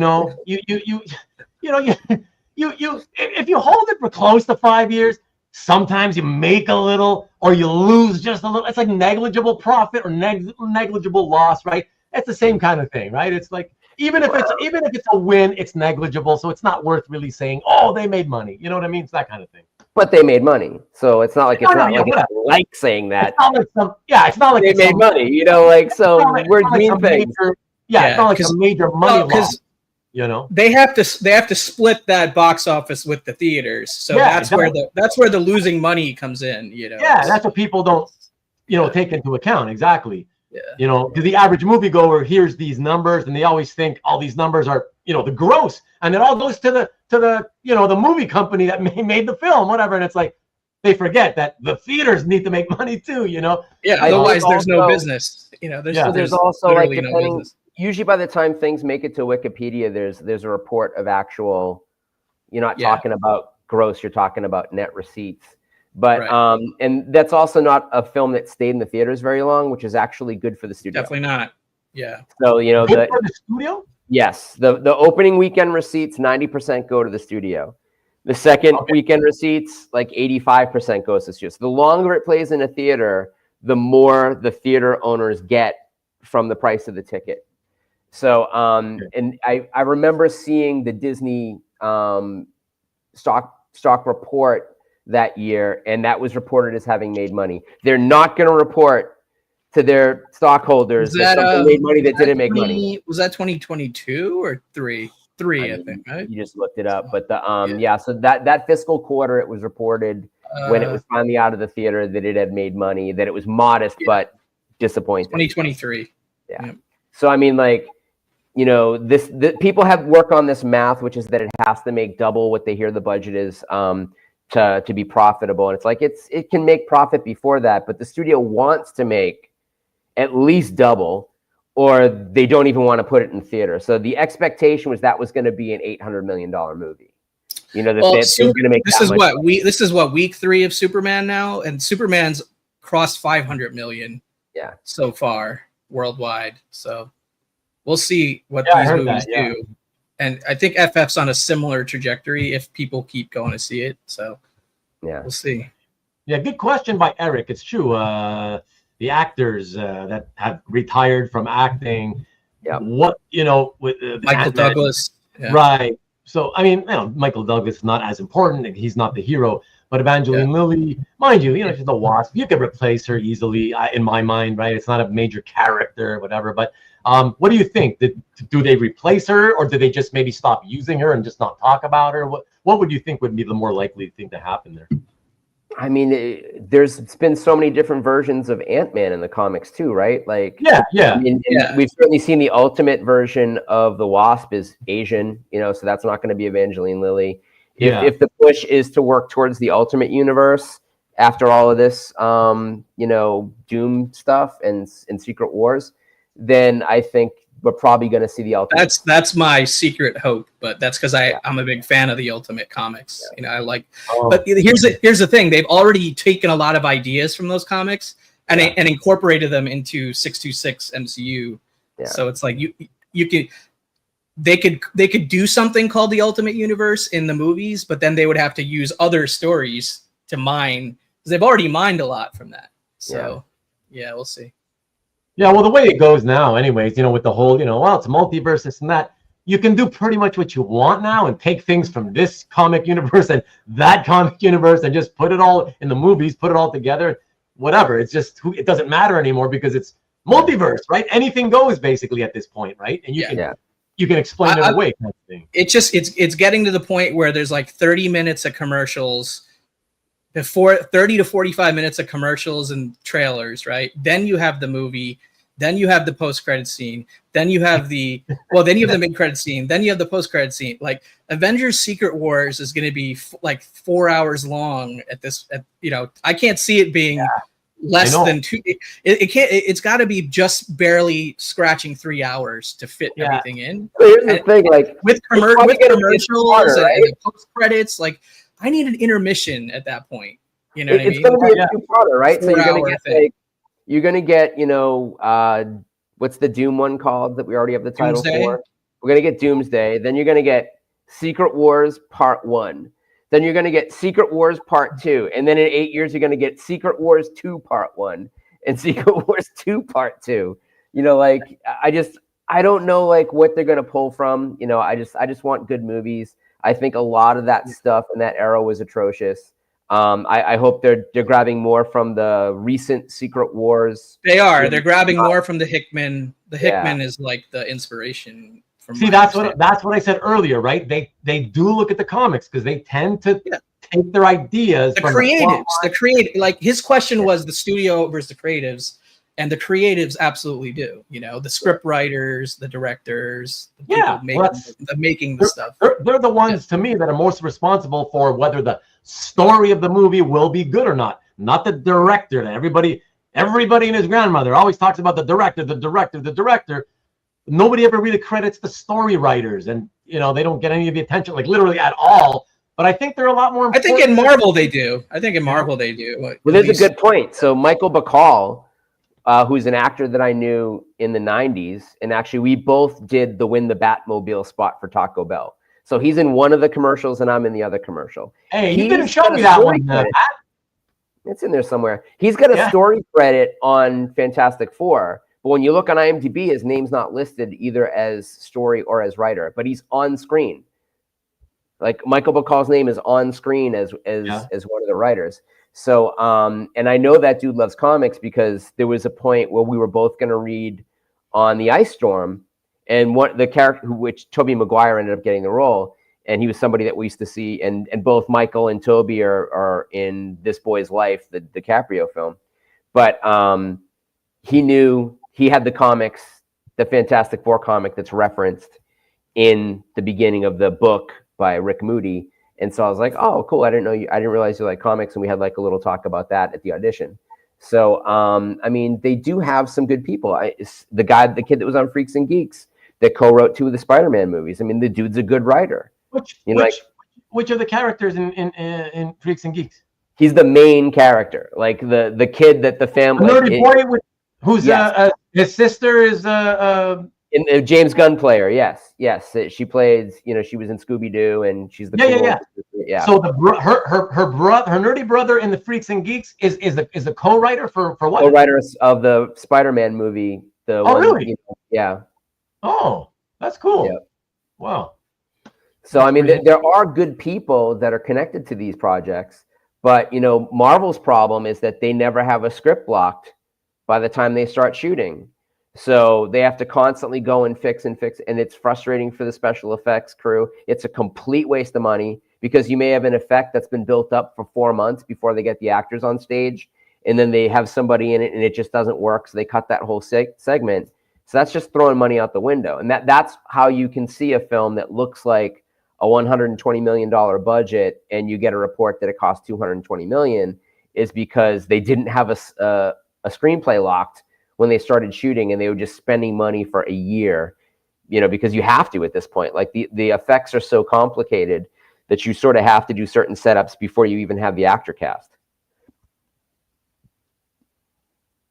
Right. Yeah, I mean, it's very similar. Like a lot of these creative visual industries, like movies and video games, like these AAA blockbuster video games cost hundreds of millions of dollars, and they can't make their money back anymore. So lots of people are losing their jobs in all these creative fields where they're used to spending millions of dollars and they're not making it back. So they can't make the money back making video games. They can make money, but they can't always make their money back when they're spending hundreds of millions of dollars to create these crazy visual experiences that aren't cheap. Like little indie games, just like indie movies that are on smaller budgets, have the potential to make their budget back a lot quicker. Right. But the appetite or hunger for them isn't there necessarily, right? Like you're not always going to the theater to see a small indie film. You know what I mean? Whereas, yeah. And the gaming industry is going mobile. So like, if you've got a handheld game, that's something. Eric, AI is already making the case for AI. I don't have to make the case. Yeah. Yeah. AI is why I don't have a job most likely as well right now also. So I sympathize with you, Knights. So it is what it is. You remember when they released the Iron Man game after the first Iron Man movie came out, and they ran a trailer for it, and it was like this amazing looking game.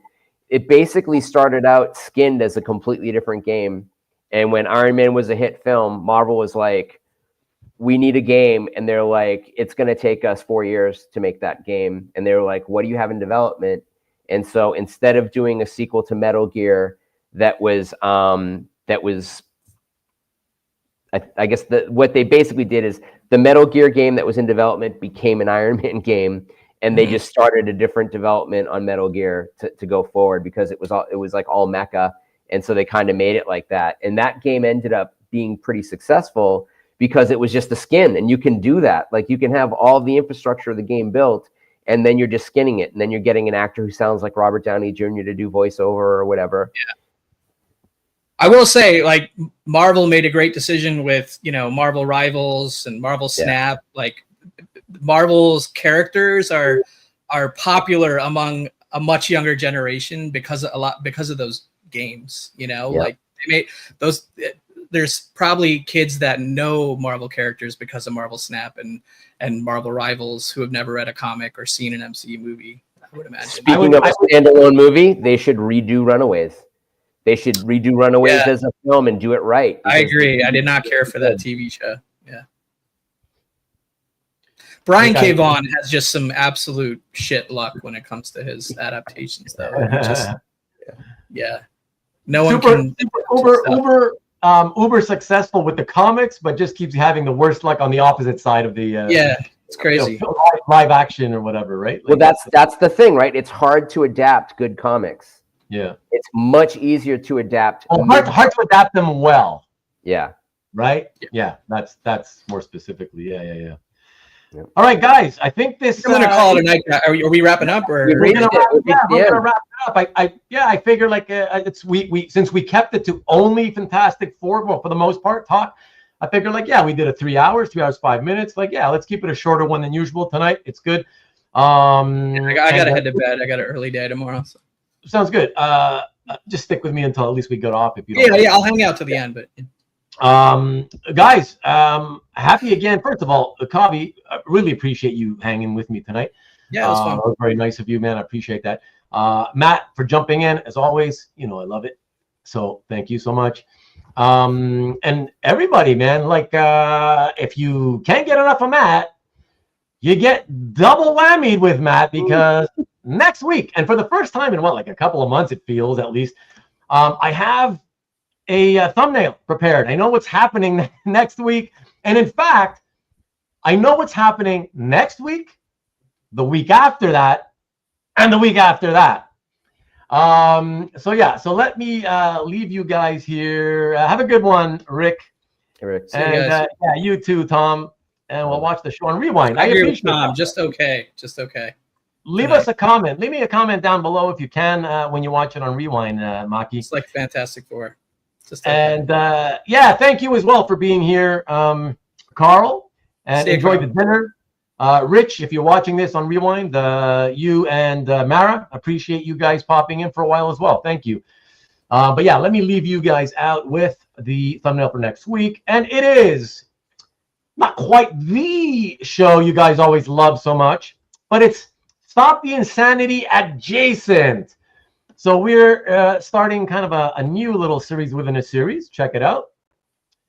Cover Art 101. So it's within the same series, but the new series within the series is Hold for the Gold, baby. So basically, it is adjacent to Stop the Insanity in that, as you guys know, Stop the Insanity focuses primarily or only really on examples of artwork that we see what happens when people resell it after holding it for less than 5 years.